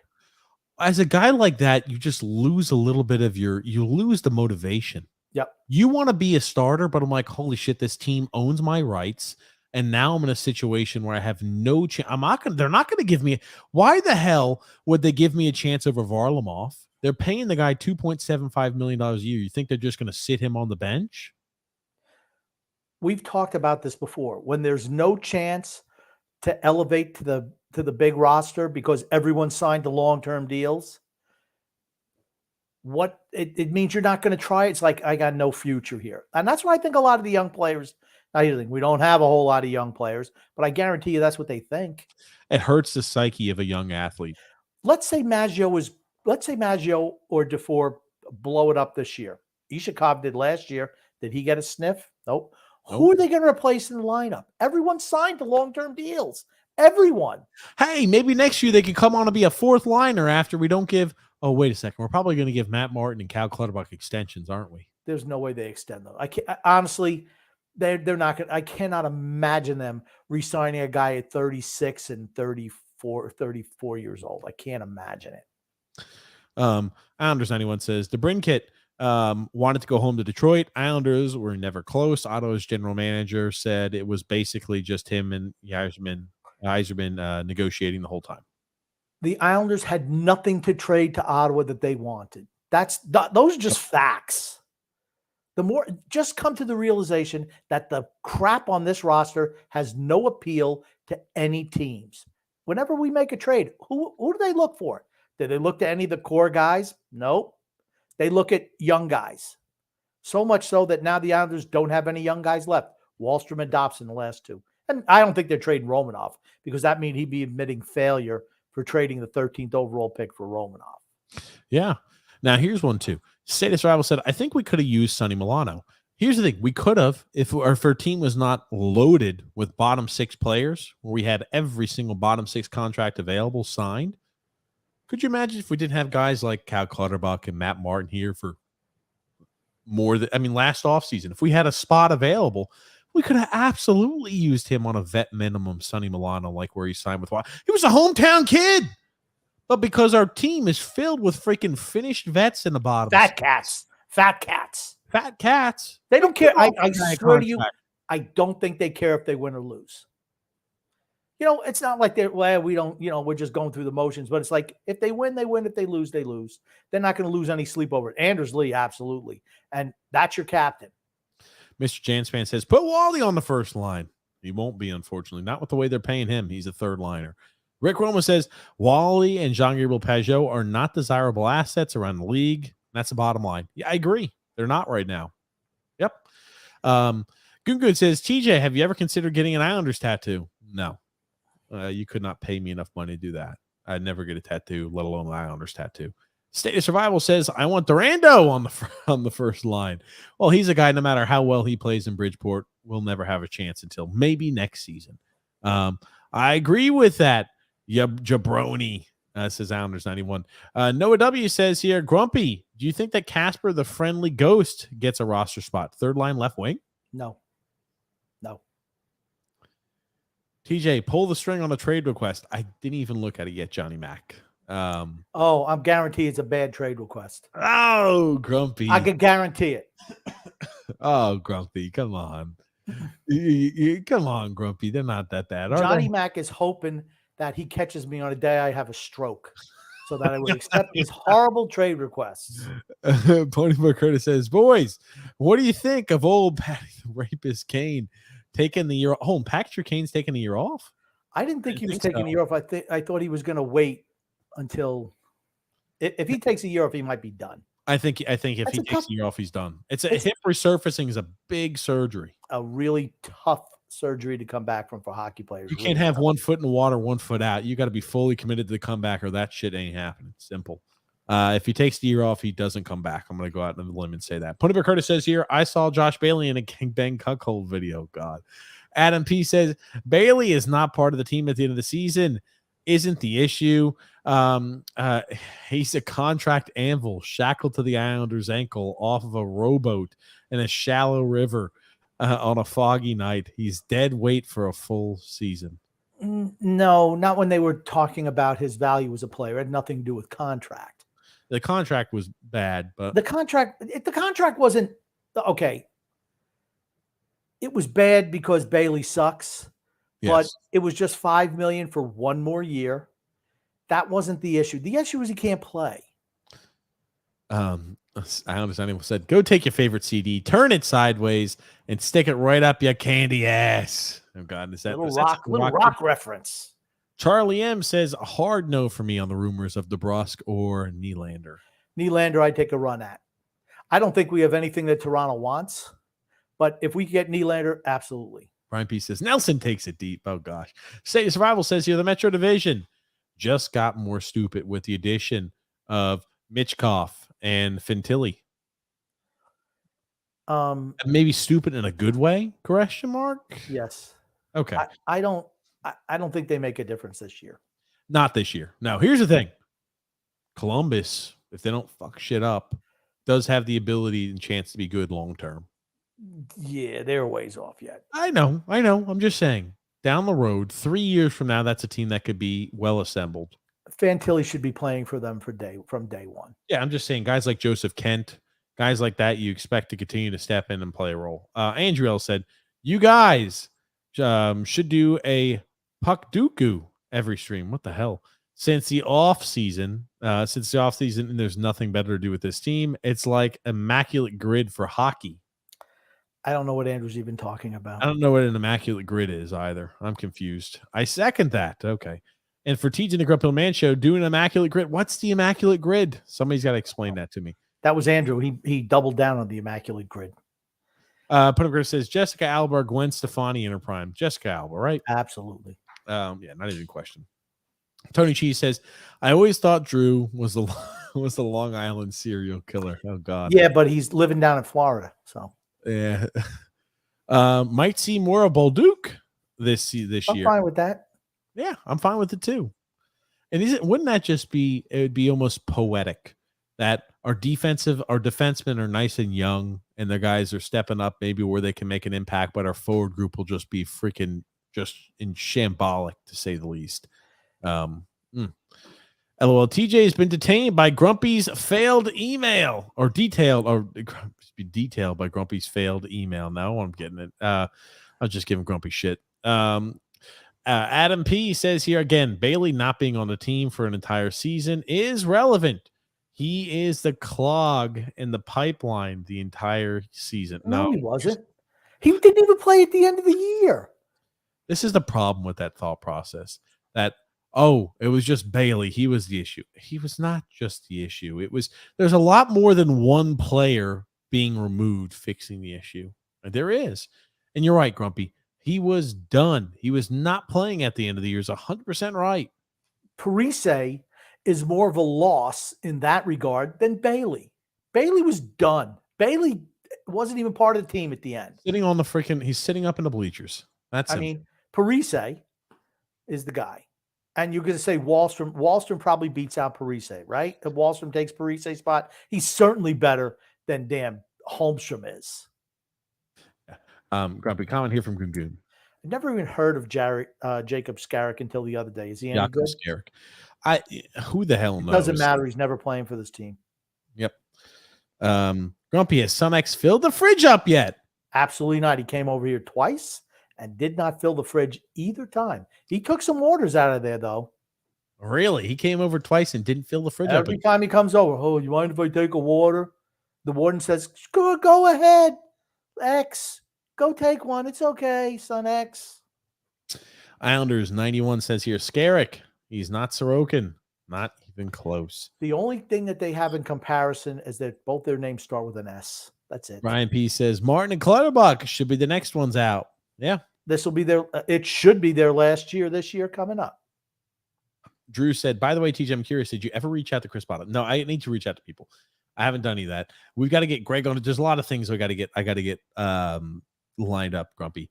But yes, I did make that tweet saying, "Oh man, if Chris Potter and us were if we had a podcast, if we went ahead and had a collaboration, and said we would knock so much common sense into the Islanders Twitter sphere." And some people liked it, some people hated it, but it was just a funny little goof. But yeah, maybe I should reach out to Chris. David Sean McDonald says here, don't put too much thought into the Athletic. It's just a cover for a leaf blower nation. Oh gosh. D-Cut says here, what happens first? Lou retires of a steroided up Neanderthal Brindamore wins, or I'm sorry, Lou retires, or the steroided up Neanderthal Brindamore wins an Eastern Conference final game. Carolina will win the Stanley Cup this year. Book it. Write it down. Book it. Okay. They will be. I'll say. I'm just going with them. Maybe who are you picking in the West? Maybe Edmonton. Maybe. I don't know. The goaltender situation is still problematic. It's not going to be. It's not going to be Vegas. It won't be Vegas. Does Dallas take a step forward? Or maybe no? Carolina's really good. Carolina's good. I don't know how Carolina does it. It's like what people say about Lou Lamoriello playing 4D chess or 3D chess. That's Don Waddell. Everything they freaking touch benefits them. Everything. Doesn't matter. Rick Roma says, looks like Lou had a great offseason. Congratulations, Islander fans. Obviously, he's being facetious. Tony Shee says, with Bailey gone, who's going to tutor Lou's grandkids? I don't care. I was going to say something mean, but they're children, so I won't say anything. Adam P said, why wouldn't face-offs helps? Depends on the zone you go into. No, lose a draw and you kill your in zone. I say it matters. Here's the thing. The way they weighted it, it doesn't matter to the same exact amount that expected goals going in matters. The way it's weighted is incorrect. You don't know what the percentage that they weighed that for, though. They said they're all equal. Oh, then it absolutely not. I would say face-offs are maybe 5%. Okay. Face-offs. Okay. You know how coaches in the NFL talk about, I always compare face-offs this. Oh, we're going to win the special teams battle, the punting battle. We can win the field position. Dude, when your guy is talking about fucking winning the punting battle and the field position battle, you are a shitty fucking team. When your head coach is talking about, hey, man, we won the special teams battle out there. We went ahead and won, 30 positive yards because we out-punted their guys. Our kick returners did a great job. You're not moving the ball on offense, and your defense is not getting the job done. You're offensively not scoring enough points. Same exact shit with the Islanders. When you're talking about face-offs, you're not scoring enough fucking points. Do you think Toronto is in there in meetings saying, hey, guys, we got to focus on winning more face-offs. That's going to help us be a better rounded team? You think Vegas is talking about that? They say, put the puck in the back of the net. Play defense. That's what you're doing.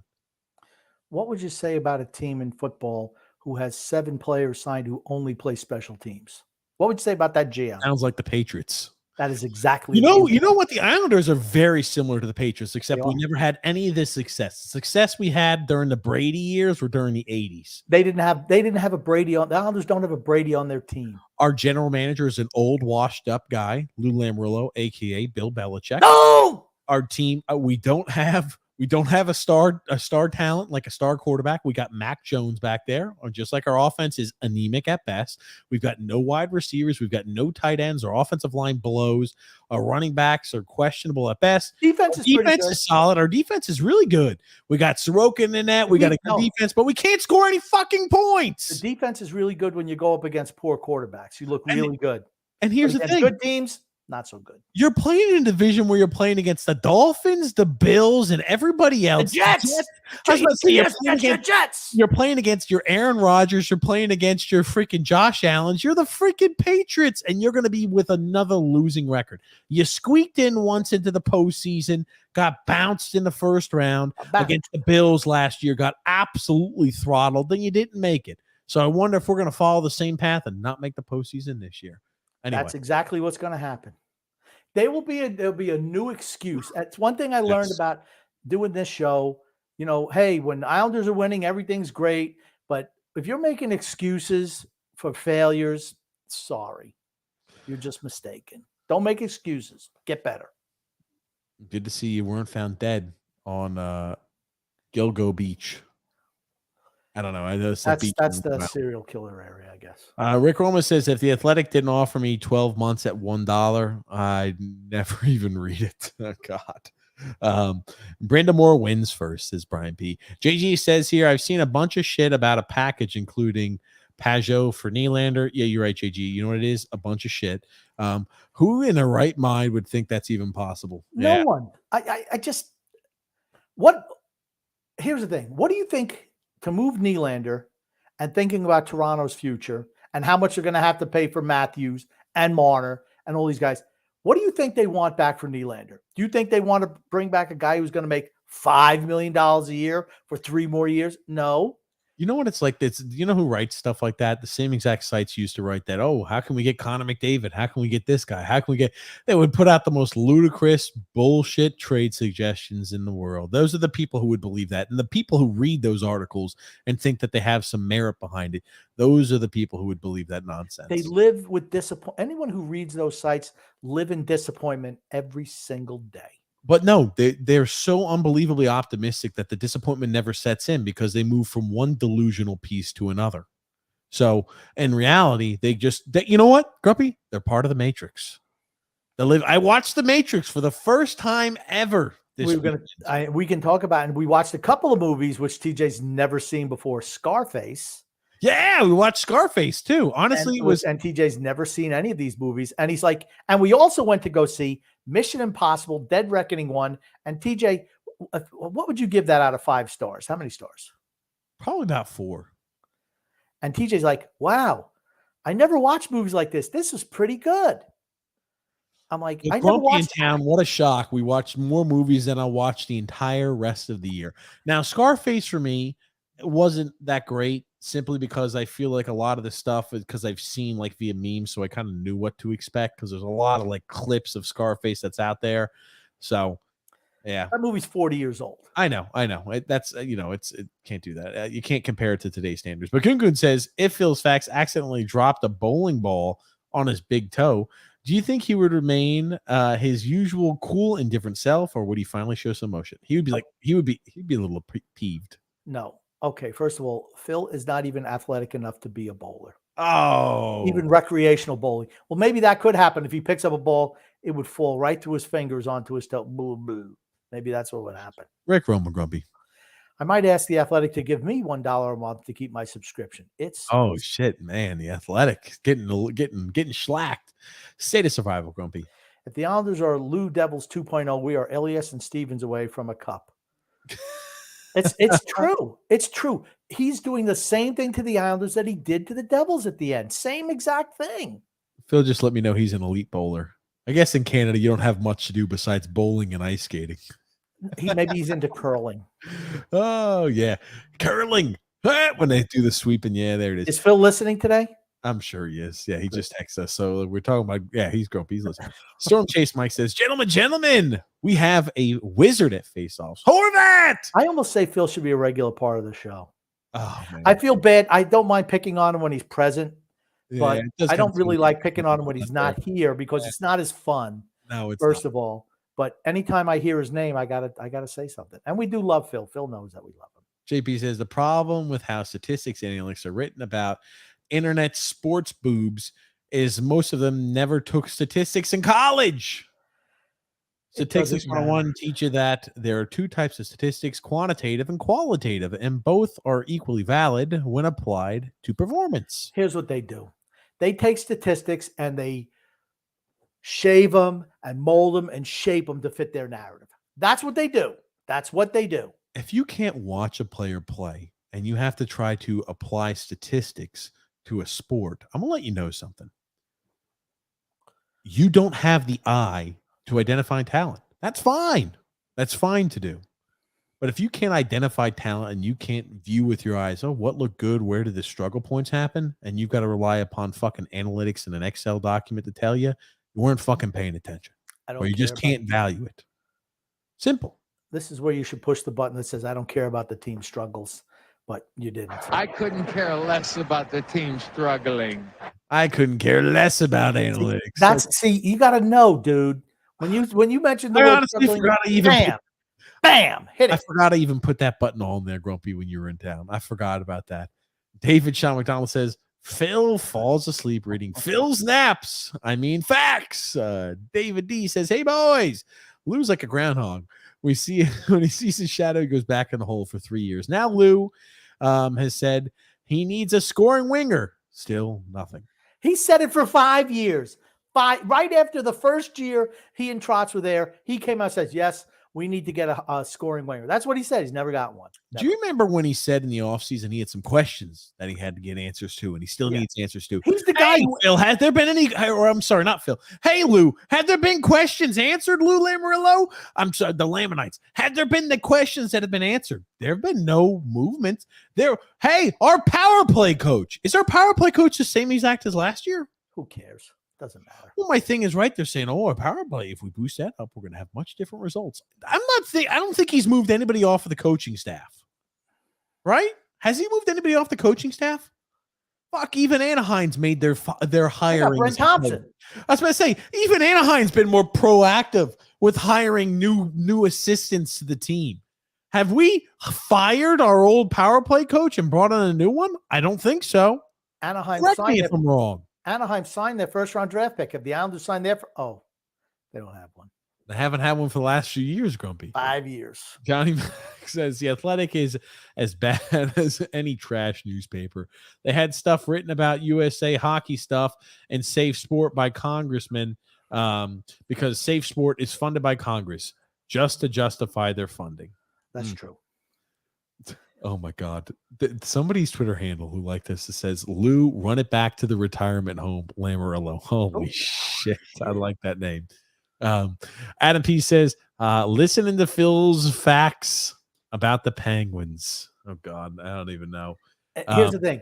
Phil writes, there's every excuse why these teams won't be good next year, but everything's going to be great. The Islanders are going to dance through hoops and everything, and that's why they're going to be so great. He can't come up with an excuse why Carolina is not good, though, because I pressed him on it. Can I do it? JP says, most folks on sports blogs focus on a strange amalgamation of arcane stats while totally missing other variables and ignoring qualitative data. I just watch. I'm like, that guy sucks. That guy can play. I don't need any of that shit. If you actually watch the game, I mean watch the game, you can see who can play and who can't. Goon Grumpy. Noblemen, can either of you truly taste the difference between gluten-free pasta and good old-fashioned pasta? Yes. You can? Have you ever had gluten-free pasta? I don't know. I eat the good stuff. It's probably the regular stuff. You eat normal, good old-fashioned pasta, Grumpy. You can definitely taste the difference between pasta with and without gluten. Absolutely. Absolutely can. And TJ knows he eats everything. He ate everything off of aisle 3, all the pastas, gluten-free, shells. Lovely Paige has brought that home, that gluten-free stuff once. I'm like, I can eat it. It's not as good as old-fashioned hearty pasta, Grump. It's not going to stop you from eating it, though, I noticed. It did not stop me from eating it. That's correct. Okay. Sullivan wanted Yari back. Ugh. What's up, Frank? How are you? The Yankees are a disgrace. Ugh. Yeah, that. they are. JP said, if Jack in the Box fast food places start using kangaroo meat, are you saying they're the home of the Hopper? Oh God. Dobson's our 5th best defenseman. Fucking stop, D-Cut. I mean, how many? I mean, are we counting backwards? I mean, maybe Pellick is first, 6th. He's 5th. Maybe it's in reverse order. Yeah, and I mean by that metric, you must be anti Eric Carlson. Gungun says here, before tonight's triumphant return was the longest break between Islanders Never Say Die episodes ever. No, when I was in the honeymoon last year, we took a full 2+ weeks off. Did we? Okay.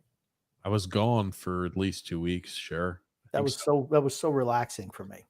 Man, it was great. The Islanders, I think the Islanders were struggling big time during the season. I was having a good time, just chilling it up, grumpy old man. And yeah, I don't know. No Islander podcast when shit was burning around us was kind of nice.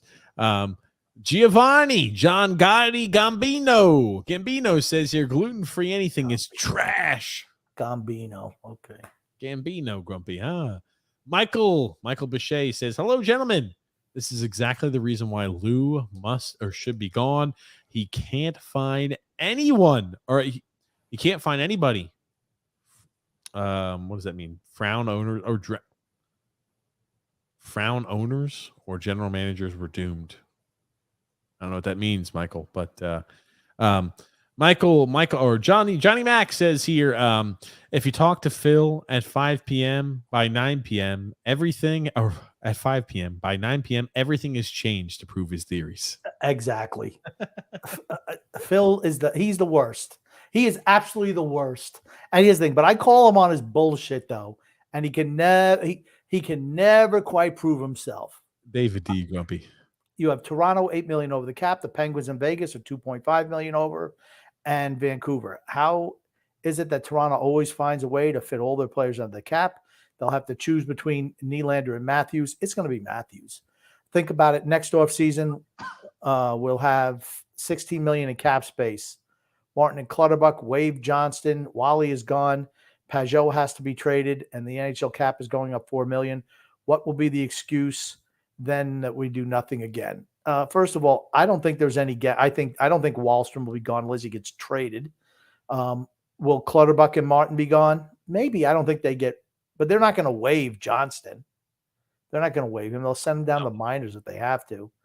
Pajot's by doing that, they waive him. Pajot has no value around the league because he makes too much money. He's not the same player anymore. Yeah, doesn't have the same energy, doesn't have the same exact skating ability, doesn't have the same pop. That he's just not the same guy. Right now, we have $5 million in cap space next season. That's it. That's it. $5 million with the projected cap. With the projected cap going up $4 million, we have $5 million. Really? That's it? I thought Clutterbuck and Martin's contract. Okay, how much is that? Not much, like peanuts, I think, but like it's like another like maybe $3 million tops. There you go. Yeah. Anyway, what's up, Frank? He says here, I've missed you guys. Seems like the podcast hasn't been on in months. I just keep checking just in case it came on last minute. Well, I appreciate it, Frank, but yeah, we're back. We're back in the saddle again. D-Cut says here, Phil's Facts plays with TJ's emotions daily. It's priceless. It's true. When the two of them get together like a couple of squabbling siblings, that's what they are. State of Survival says, remember how bad our goaltending was until about 2015. Now we've got the best in the league. At least we can be happy about that the $8 million or 8-year contract. Yeah, that's true. I'm happy with the 8-year contract. I'm sorry. I don't know if our goaltending is the best in the league, but it's up there. I'd say it's top 5, no matter any metric you want to use. I think we're top 5. David says here, some of our fan base isn't firing on all cylinders. That's for sure. Oh God. Yeah. Everybody has made progress, and we can't seem to get anything going, says Michael. Absolutely. Tony Cheese says, Frank, I want you to be respectful. Oh God. Yeah, Boston added Orlov. I thought that was at the deadline. They traded for him. Yeah. And Carolina signs him. And does Carolina have to give a guy like that a 7-year contract extension? Nope, just 2. Just 2 years. Isn't it crazy when you've got available cap space because you don't piss it away on stupid contracts that you don't have to give? We didn't have to. They didn't have to sign Orlov to a 7-year contract to lower his cap hit down to $6 million because they said, "Oh, we got the cap million now. We got the cap hit now. We're going to go ahead and give you that cap, so we don't have to give you a 7-year contract." They win a couple of Stanley Cups. They let Orlov walk. David D. Grumpy. The only thing Malkin cares about is putting fannies in the seats, being average. The trade and signing Lou has to do because he was forced. It's about ticket sales. Stop going. We'll see. That's the way. Seriously, if you're an Islander fan unhappy with the product, just stop going. Yep. That's the only thing that'll spur on change. That and a poor record. Dika says, does Grumpy Old Man live long enough to see Rob Brendamore win one Eastern Conference Finals game? Throw up a poll, TJ. I think I can make it to next when? May? May? I think I can make it. Next May? Okay. Yeah, I think I can make it. Carolina is slightly better than us, Alexander says. You know what? They're more than slightly better than us. They have beaten us 16 out of the last 20 times we played us. It's not like, oh, they've beaten us 4 out of the last 4 times, or the last 6 games we played them, we've been beaten by them 5 times. They have beaten us, 16 out of the last 20 times they've played us. We've beaten them 4 times in the last 20 times we've played them. No. Carolina owns us. Slightly. I don't know what his definition of slightly is. I mean, if you're going to say that we're a 5 as a team and they're a 9, okay, that's slight, I guess. I mean, no. They're vastly superior to us. Charlie says here, relax, guys. Lou's got a secret deals with the Hanson brothers. There it is. Putting on the foil. I still think this team has a shot, says Alexander. At what? Maybe contending for a playoff spot. Maybe contending for a playoff. That's it. Sure. Yep. Maybe. I don't think we make play. I think Pittsburgh's going to bounce back, and that'll be it. Because I think I think Buffalo makes the playoffs next year, and you're going to have Toronto, Boston, Florida, and Tampa. Like I said, we're not making. The more I think about it, we're probably closer to being 10th or 11th in the conference than we are to 8th. God. Got here. Johnny Max says, Grumpy, if the Hurricanes lose to the Islanders in a season series or a playoff series this year, we should think that we're living in have a podcast to decide what you should do for the Islanders beating them. You know what would happen if that actually happened? First of all, we're not qualifying for the playoffs, but let's say we do. I'll play the game. You know what it means? It's like, you ever see like how these movies now, because they're too lazy to write original stories, they write alternate realities. Sure. That's what it is. It's like the Spider-Verse or whatever the hell they call it. I forget. They call it something else. All these things do it now. Multiverse. It'd be a multiverse where something happened where a tornado came in or a hurricane came in, swept the whole Carolina franchise up, blew them all out to sea just before the Islanders played them, and the league said, nope, you're going to have to play. And you have to play with your ECAHL roster. And I'm going to tell you what, still, I think the Islanders would win, but it'd probably go with 7. God. You have no shot of beating Carolina. None. I think we win the series if we win game 2. Guess what? We didn't. And we didn't win the series, and we didn't win game 2. It didn't matter. We didn't deserve to win game 5. That should have been a gentleman's sweep, honestly. Wow. Ronta sucked in that series. Absolutely sucked. Let goals go right through his body. How many times? We scored 4 goals in 2.5 minutes. Other than that, we were outscored like 2-1, as usual, against Carolina. No. Carolina's. Let us know about that movie, says Alexander. I will. Tomorrow on the TJ and the Grumpy Old Man show. We're on the PS5 or the Xbox, thinking the Islanders can win. Oh, no. Because says, what's up, bro? What's up, Coach Tommy B? He says, we can make the playoffs, says Alexander. No. He says, we make the playoffs. Oh. He didn't say we can make. He said, we make the playoffs. I agree. We can make the playoffs. Can make the playoffs. I don't think it's a guarantee. Tony Cheese says, I'm jealous, Grumpy. I love Christopher Nolan, and I can't wait to see Oppenheimer. I thought Dunkirk was great, and Interstellar is my favorite movie. Okay. My nephew was a huge Christopher Nolan fan. Chris Nolan fan, absolutely huge. Talking about Lee? Yes. I think that Nolan is overrated. I will say that he's a director who's willing to do anything and tackle any type of story. That's his credit. I thought Dunkirk was okay.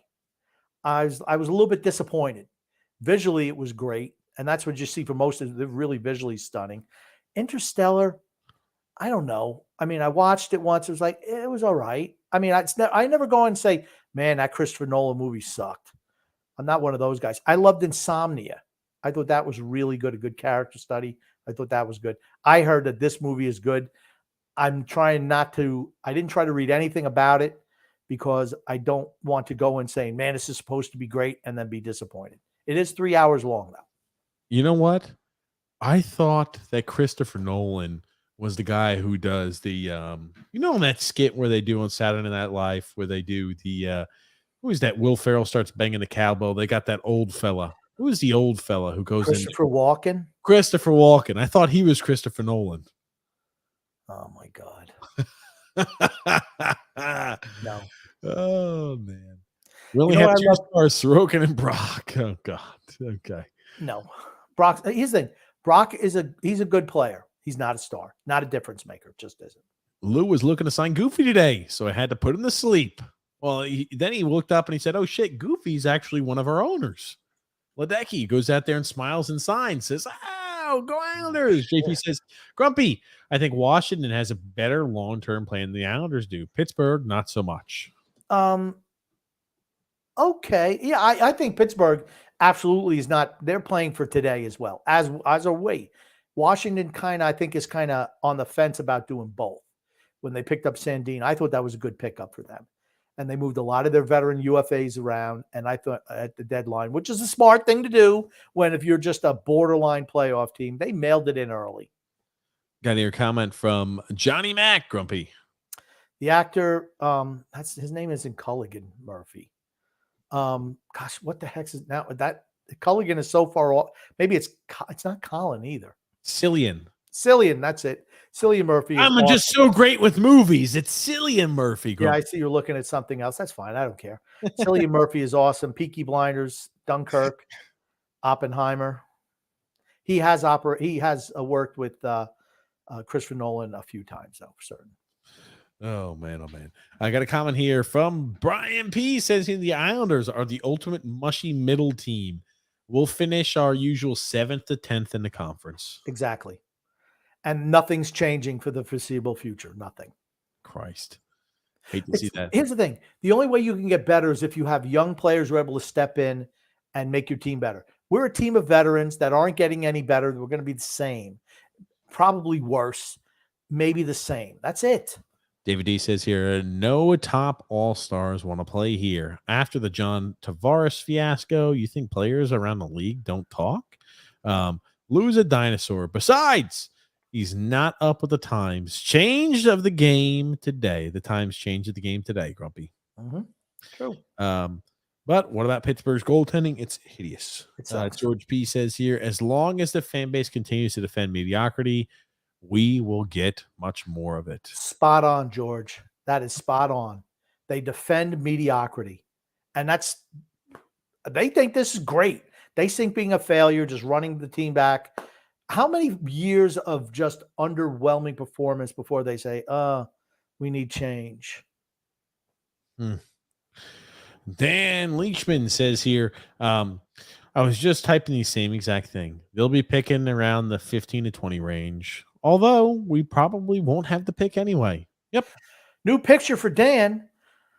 He's had that new picture for a while, Grumpy. Well, I'm just so used to seeing the baby. That's all. The baby. Drill. So let's be honest. The team needs a Joe Shane. What a weird way to spell Shane. A type of general manager once Lou is gone. Oh, fuck. True.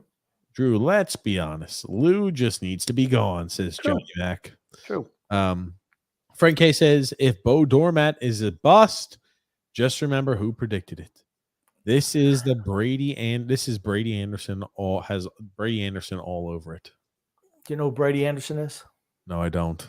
He was a center fielder for the Baltimore Orioles during the steroid era when everyone's using steroids. They still are, let's be honest. Just undetectable stuff now. And he went, I think, from 12 homers to 50 in his next year.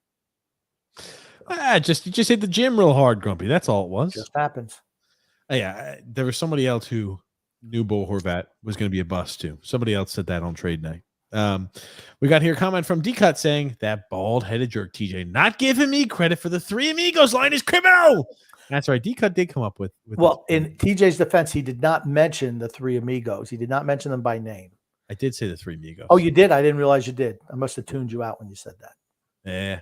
David D says here, I will not attend a game until I see what Lou has said or other general managers or any other general manager. I need a score. We need a scoring forward in the defenseman. Oinky. Only go. Oh, only go when it's free. Protesting is what he says. There you go. Eventually the madman has to stop trading picks because they won't be able to re-sign the players. He gets in return. And you know how much he hates rentals. He's just a failure. He's been a failure here. In fact, Lou will certainly get rid of the pick for another guy in his 30s and give him a 7-year deal with a no trade clause.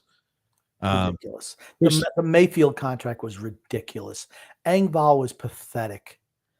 And Varlamov was just why? Coach Tommy B says it's July 19th. Do you know where your hockey team is? On the golf course.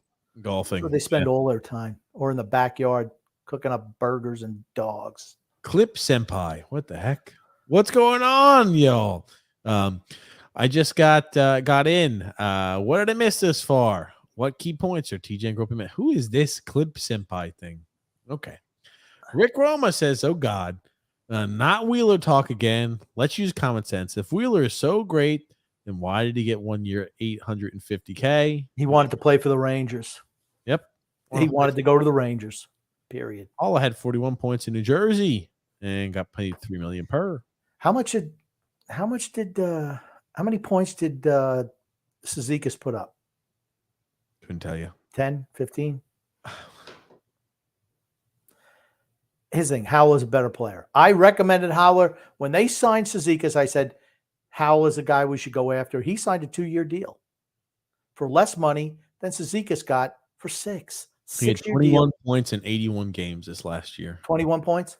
Man, killing it. Half as productive, and he makes 2/3 the money, or even more than that. 65, 70% of the But he wins face-offs, Grumpy. You got to win face-offs to win a Stanley Cup. That's, just having, the luck. We just haven't gotten the bounces. That's the only reason we haven't won a cup yet, Grumpy.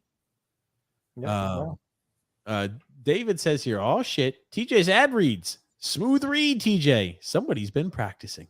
We've had the same read for a few weeks, so I'm getting more acclimated to it, David, but I appreciate it. Did Grumpy say $8.5 million for Wheeler, or did he mean $875K? Yeah, he meant that. $875. He did say $8.5 million. Okay, gotcha. Okay. I actually went back to confirm. Grumpy. Frank K says here, somebody made a terrible mock trade that would include John Gibson going to the Devils. Devils are in the hunt still for either Gibson or Hellebuck. What does that do for them? It gives them a goaltender that you really trust. Devils are good, really good, young, strong, fast. They need a goal. I think they need a goaltender. Charlie here, Grumpy. Don't sleep on Columbus. I'm telling you, they're improved also. They can be a big spoiler. I'm not sold on them yet. I'm not saying they can't be good. I'm not sold on them yet, though. Islanders Kool-Aid is a mental disease. They thought Bailey was good, which tells you all you need to know. How long was I hearing that shit? How long was I hearing that shit from Islander fans? He's elite, Grumpy. Remember, he's elite. Josh Bailey's elite. And I'm like, he blows. Just freaking. Like I said, we're just ahead of the curve here. That's all. Grumpy. Can we tell you how everything's going to pan out? And when it does, you're still surprised. You still want to listen to people like Phil's Facts. You still want to listen to him. He's wrong. You know what? He's batting 1,000. He's wrong every single time. He's never been right. Drew who's been right all the time? This guy. Drew says, TJ, you don't need to drink water this podcast. Save the bathroom trips for later. David says here, Twitter sucks. Tony G says, TJ's right about the Twitter conversation. Should have occurred in space because it was out there. Yeah, the guys are just nuts. They're nuts on that, Grumpy. They want the Islanders to be good, so it must work because I want it to work. I want to will it to work. It's not happening. John A says here, Lee can't be on the first line. Redundant players. He and Horvat. True. And Horvat is probably twice as good as Lee is. Tony Chi says, it seems as though the wife left TJ and took all of her books with her. That's why I've got so empty shelves. The lovely Paige has left me. I'm without all of the books. She did give me a few books to read. And I've got still a few of them over here, but yeah, she took them all. They were Dick and Jane books. Whatever those are. Drew L. Grumpy. TJ, I never understand why Bo Horvat became your whipping boy. Me neither. Lou's the one who made the shitty trade to begin with. Shouldn't you direct your anger at loser Lamarillo? Why not both? That's all I got to say. Here's the thing. Bo Horvat, for what he's getting paid. Here's the thing. Lou deserves the blame. The Lamanites are just so blinded. Lou and the Lamanites. I think Bo Horvat can be a guy who puts up around 60 points a year. But the expectation when you pay him like you're expecting a point a game pace. Same thing with, here's the thing. Matt Barzal, if he doesn't produce this year, is overpaid territory. He is. We talked about it earlier this show. He doesn't produce where he actually play is, where the play is. Simple. Tony Chi says, can you leave a few that you don't want so it looks better on the podcast? Yeah, that's what I did tell her. I said, can you leave up a few? I got a few down in the bottom left there, you could see. But yeah, so it looks like I'm a read and learned man, but everything else is gone. Everyone knows better. James read a freaking comment. Says, you guys rule, and Bailey drools. And shame on Lou. There it is. Thanks, James. Appreciate it, James. Thank you. Tony Cheese says here, how many Islander games do you think Rex Herman went to? Do you think that the Islanders' poor performance is what drove him to be a serial killer? What if he comes out and says, I love Lula. I'm one of the Lamanites. Oh God! In his trial, he says, "I'm a Lamanite." Maybe he's a listener of the show. Grumpy, could you imagine if he was a listener of the show? Ooh, he was a big Islander fan. He was a Lamanite. We haven't seen a lot of people in a long time on the show, Grumpy. Could be any of our listeners, Grumpy. Could you imagine how freaky that would be to have like a serial killer listen? I would think a serial killer would probably believe like us. Oh God! I think. Oh no, Grumpy. That's bad news. Delaney, what's up, Delaney? Says, hey, TJ and Grump, what's up, Delaney? How are you? I have a question for Delaney. Okay. Delaney, have you heard about the bet that your father wanted to make because he's going to lose to me in fantasy baseball this year? It's just happening. No shot that he has of having a better record than I do. What type of embarrassed level would your father have if he took his shirt off and ran around the stadium down in Dallas in February when the Stars play the Islanders? I mean, how far would you have to run to try to escape that image? That's just my question to you. Oh, God, Grumpy. Oh, no. Far, I'm sure. Drew L says here, TJ, were you referring to on the Twitter space earlier? The entire thing is just nuts. The people on there are crazy. Some of the ideas they're throwing out there are nuts. Coach Tommy B says here, Bailey played his last game of the season versus Montreal. Yeah, but he didn't play down the stretch. He didn't play down the stretch. And he didn't play at all in the playoffs. Tony Cheese says, oh, that conversation that you and Alex hosted last week. Killer Kowalski is the new Bridgeport head coach. I wonder if he's got a wig like the old Killer Kowalski used to have. He was an old professional wrestler and a trainer of wrestlers, and he had this wig that was like, dude, that's a bad. Here's the thing. If you could just notice that it's like, boop, just popped on top. Come on, like a hat. Got to move on. Drew L says here, so what's the deal? We root for the team to lose continuously? I don't necessarily root for that. I root that we're going to. Yes. You root for them to lose, to have turnover. That's yes. Yes. Yes. Are you happy being on the treadwheel of mediocrity? Do you want the team to get better or you don't? Because guess what? We're going to be really bad soon anyway. Oh, here's the thing. We'll be just bad enough where we're like I don't know, try to think of any sport where a team is, maybe they squeak in. Maybe we're the Los Angeles Chargers or the Oakland Raiders. I'd be happy if we were the Chargers. Fuck, we got young, talented quarterbacks. They don't make the playoffs either. I can at least be excited about the Chargers. They make the playoffs and they lose to Jacksonville Is that what you want to be? A team that loses to Jacksonville in Well, the if first I've round got of the Justin playoffs? Herbert for the foreseeable future, I'd be okay with that. We don't have one of those. Ugh. Okay, whoever. God, I don't want I don't want Lou to make any trades. Oh God. Okay, let's see here. JG said, the shame of it all is that a sack of potatoes could have done pretty much what Lou's done this offseason for the Islanders. True. Ivan Patitsky is the assistant. Wait. Read it again. Ivan Patinsky. Patitsky. Are there any freaking N's in there at all? Patinsky, yeah. Ivan Putski. Frank says Rosner isn't cartel. I don't think he is either. We're gonna I haven't read any of his stuff. We'll find out. Well, is that we should when we invite him on? Be like, hey, we need to ask you. Are you part of the cartel? No, I'm just kidding. David Sean McDonald says here, every time I hear the name of our new head coach in Bridgeport, I automatically think of Gran Torino. Grumpy knows what I'm saying. That's right. That was Clint Eastwood's character's name. Oh God. Johnny Rods is the power play coach. Johnny Rod, the unpredictable Johnny Rods. Who the hell is that? He was a jobber back in the 70s and early 80s for the WWF. Goon Grumpy. Stan Fischler had some kind words about Stefan Rosner when he was being inducted into the New York State Hockey Hall of Fame and the other night, and were you both proud of him? Well, I didn't watch the festivities, but Stefan's moving up. He's got connections, that Stefan. He does. He does, and he does a good job. That's why I haven't read any. He listens to Phil though, which is it's problematic. Oh man, I'll quiz him on that if he comes on the show. Michael M said the Islanders rank 3rd in our division by Jay Fresh. Yes, so that is what I prepared originally. No way.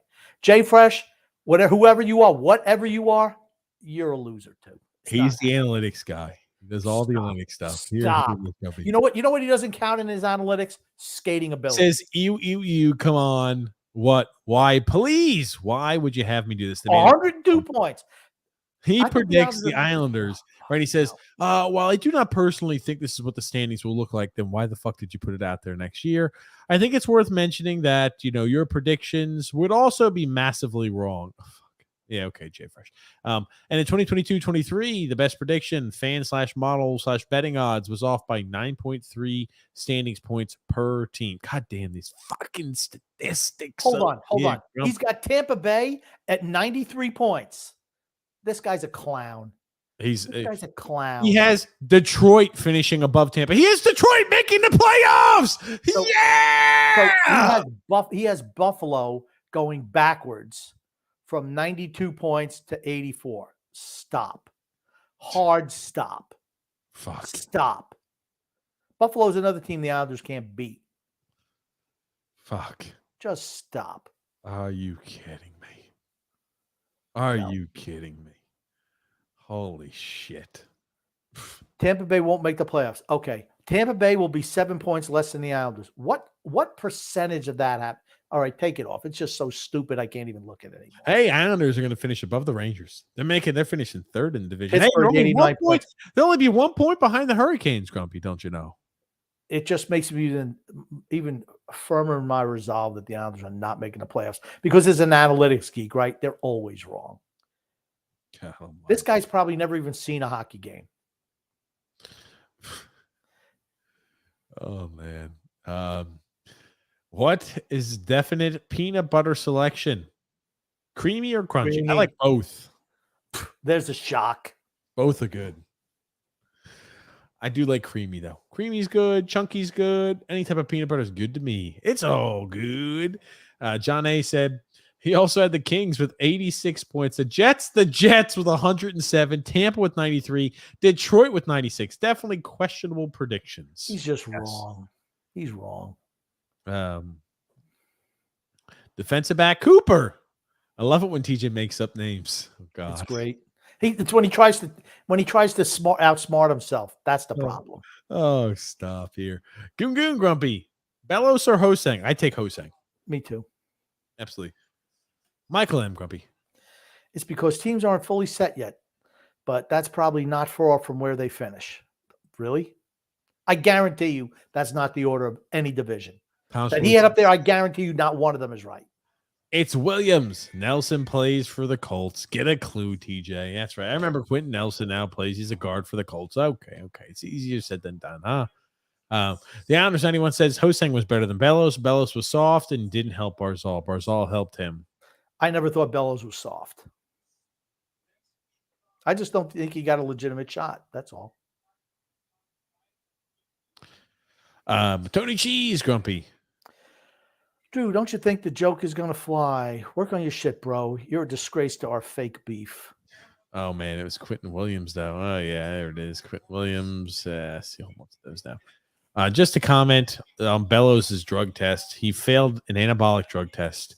It's not like he was snorting crank on naked strippers' breasts or something. It's funny how some folks are selective about these things. Yeah, I was about to say, he just failed. He was performance-enhancing drugs. That's it. Yeah, who cares? I could care. I've known many players who've used those. I've known many players who have done that before when they played. After they played, some have gotten caught, some haven't. Happens. A lot more people utilize those type of things than you have any idea. Exactly. A lot more.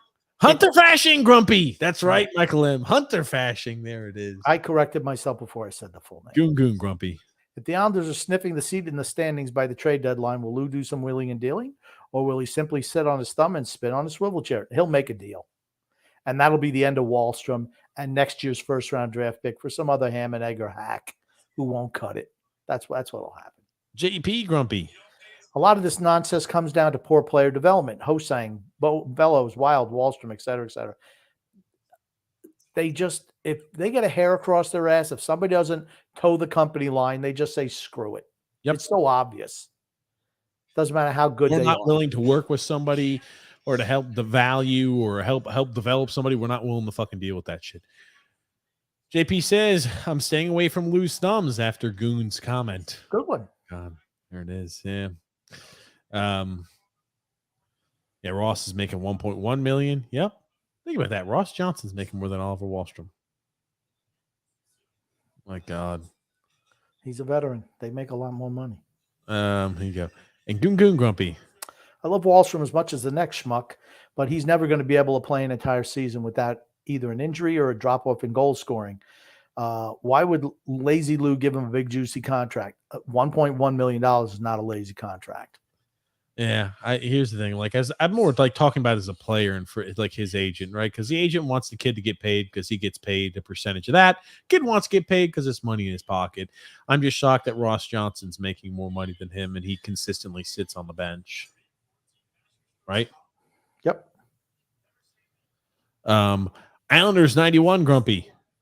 The excuses for Bellows are funny, acting like he was Bonds before the steroids. Haha. Nobody said that. All we said was he was never giving a legit shot to make the team and be a competitor. They never did. When he played with Barzal for 4 games, he had 3 goals. That's all I know. He drove the net. He worked hard. He put the puck in the net. And what did they do? Nope, you're not going to play. We're going to put Leo Komarov on that first line. How'd that work out for you? Not good. Need guys who can score. That's something he was able to do. They never gave him a shot. Never gave him a shot. How many games did he play for the Islanders? 50 in his whole career, maybe 50? I mean, come on. Stop. Tony Chi says, everybody go check out Drew's channel and watch his first ever Japanese music review. Okay, I didn't know he had that out. Grumpy, you can listen to Jasmine. Forget this podcast. We all need to go check it out right now, says Tony Cheese. Oh, no. Ross beat up Barry in the back of the Coliseum. That's why he's got that contract. Oh, God. JP says, it's not just about Bellows. It's part of a much larger picture concerning with player development. Absolutely.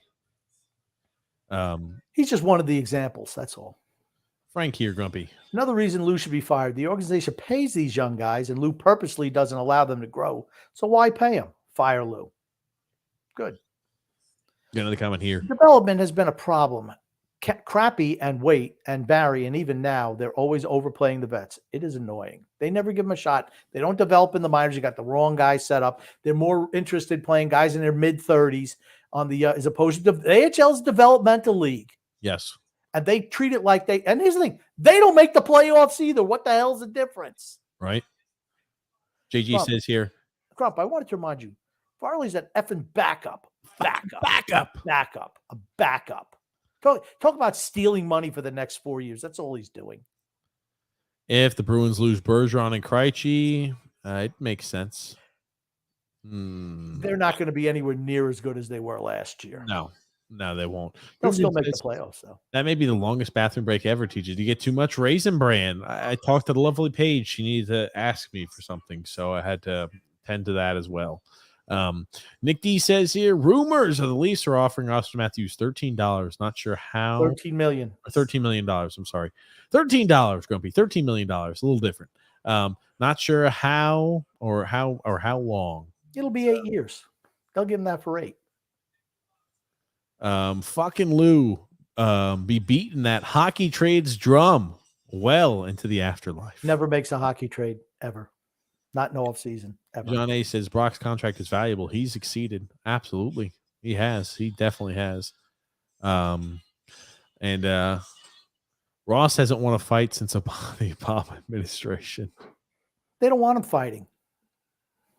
Quitting podcasting for good. Right, TJ? Oh, fuck. Like Quentin Nelson, Quentin Wilson. Success isn't black and white, says Michael M. That's correct. But when your team's expectation was stop our boss. Grumpy, I know X is calling you right now. X should know that we've got a podcast. He just got done calling me. But like a true professional, Grumpy, I had my phone on buzz. You have your phone on ring. Typical Grumpy. The chorus Santa Claus. What's the difference? That's true. This franchise reverting back to the past. Old guys and guys at the end of the career. Reminds me of Mueller, Smolinski, Wendell, Clark, Islander teams. Oof, gotcha. I could see Ishakov coming up to play on the fourth line and then demanding a trade. And we'll trade him for Cal Clutterbuck 2.0, just like we did with Nino Niederreiter. Yeah, Jesus, almost forgot about Nino. Yep. I tell you. Oh, the Jets just traded Denzel Mims to the Detroit. And On Point says, Bo Horvat did a very interesting radio interview in Canada on Monday. He said in so many words, he didn't want to leave Vancouver, but Lou offered him that contract, and he was happy to sign it. You've muted, Grump. Because he overpaid him for ridiculous term and ridiculous money. Yep. Tony Shee says, TJ is a straight edge man. Yeah, pretty much. Wow, look, Grumpy, Lou Lamoriello, Beaky the Buzzard is coming. All my Beaky Buzzard bootlickers out there who believe I will be making a trade, I have to say this. Nope. Good gracious. Beaky the Buzzard. Beaky the fucking Buzzard, Grumpy. Man, Grumpy, we're here at the end of the show today. TJ eats corn cob the wrong way. I'm not even sure. The long way. Like that? Jesus Christ. Yeah. Okay. Jesus Christ. Just look up Puckadoo and you'll see it. They have the same for the Immaculate Grid. I'll look at that here. The Islanders and the Hulksters are on a parallel nosedive. Sad to watch for me, as I'm a huge fan of both. What's wrong with the Hulkster? I don't know. Our roster can do karaoke at Hogan's Bars after the game. Maybe they can all sing better than they play hockey. Huh? Yeah, he does. That's right. He does have a karaoke bar, and I think he sings with people who come in. Good for him. I like the Hulkster. Huge Hulk Hogan fan. Freedom Fun Adventure, Grumpy. I went an entire week without making fun of TJ. It was tough. Grumpy, it is wonderful to see you sitting comfortably. Did the good Son X have your fridge stocked when you returned? He absolutely did not. But yes, I was having to sit in crazy situation last week when we did the TJ and the Grumpy Old Man show because, Grumpy certain seats wouldn't even give me a chair. Couldn't even get a chair. Work for the precious Grumpy. D-Cut says here, Brock Nelson will lead our team in points again.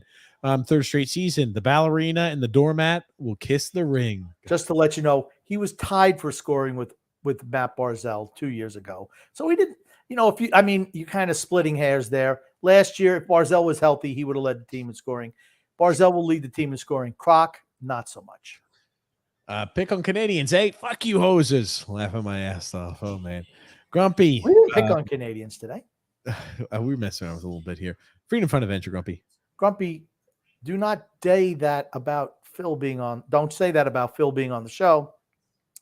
you would lose your audience.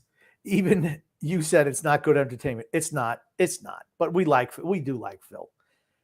I never thought I would be this. I would type this, but great point by TJ on analytics. Jerks. People just actually have an eye for the game. People actually have an eye for the game.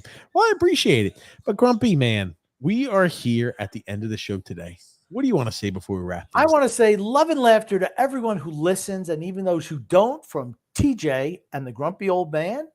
And hey, have a great day. Please listen to the TJ and the Grumpy Old Man show tomorrow. We will be on Saturday night with more exciting Islanders comments and probably no news, but hey, we're going to talk Islanders because we love the Islanders regardless. We hate the general manager, hate the direction of the team, but we love the organization. Amen.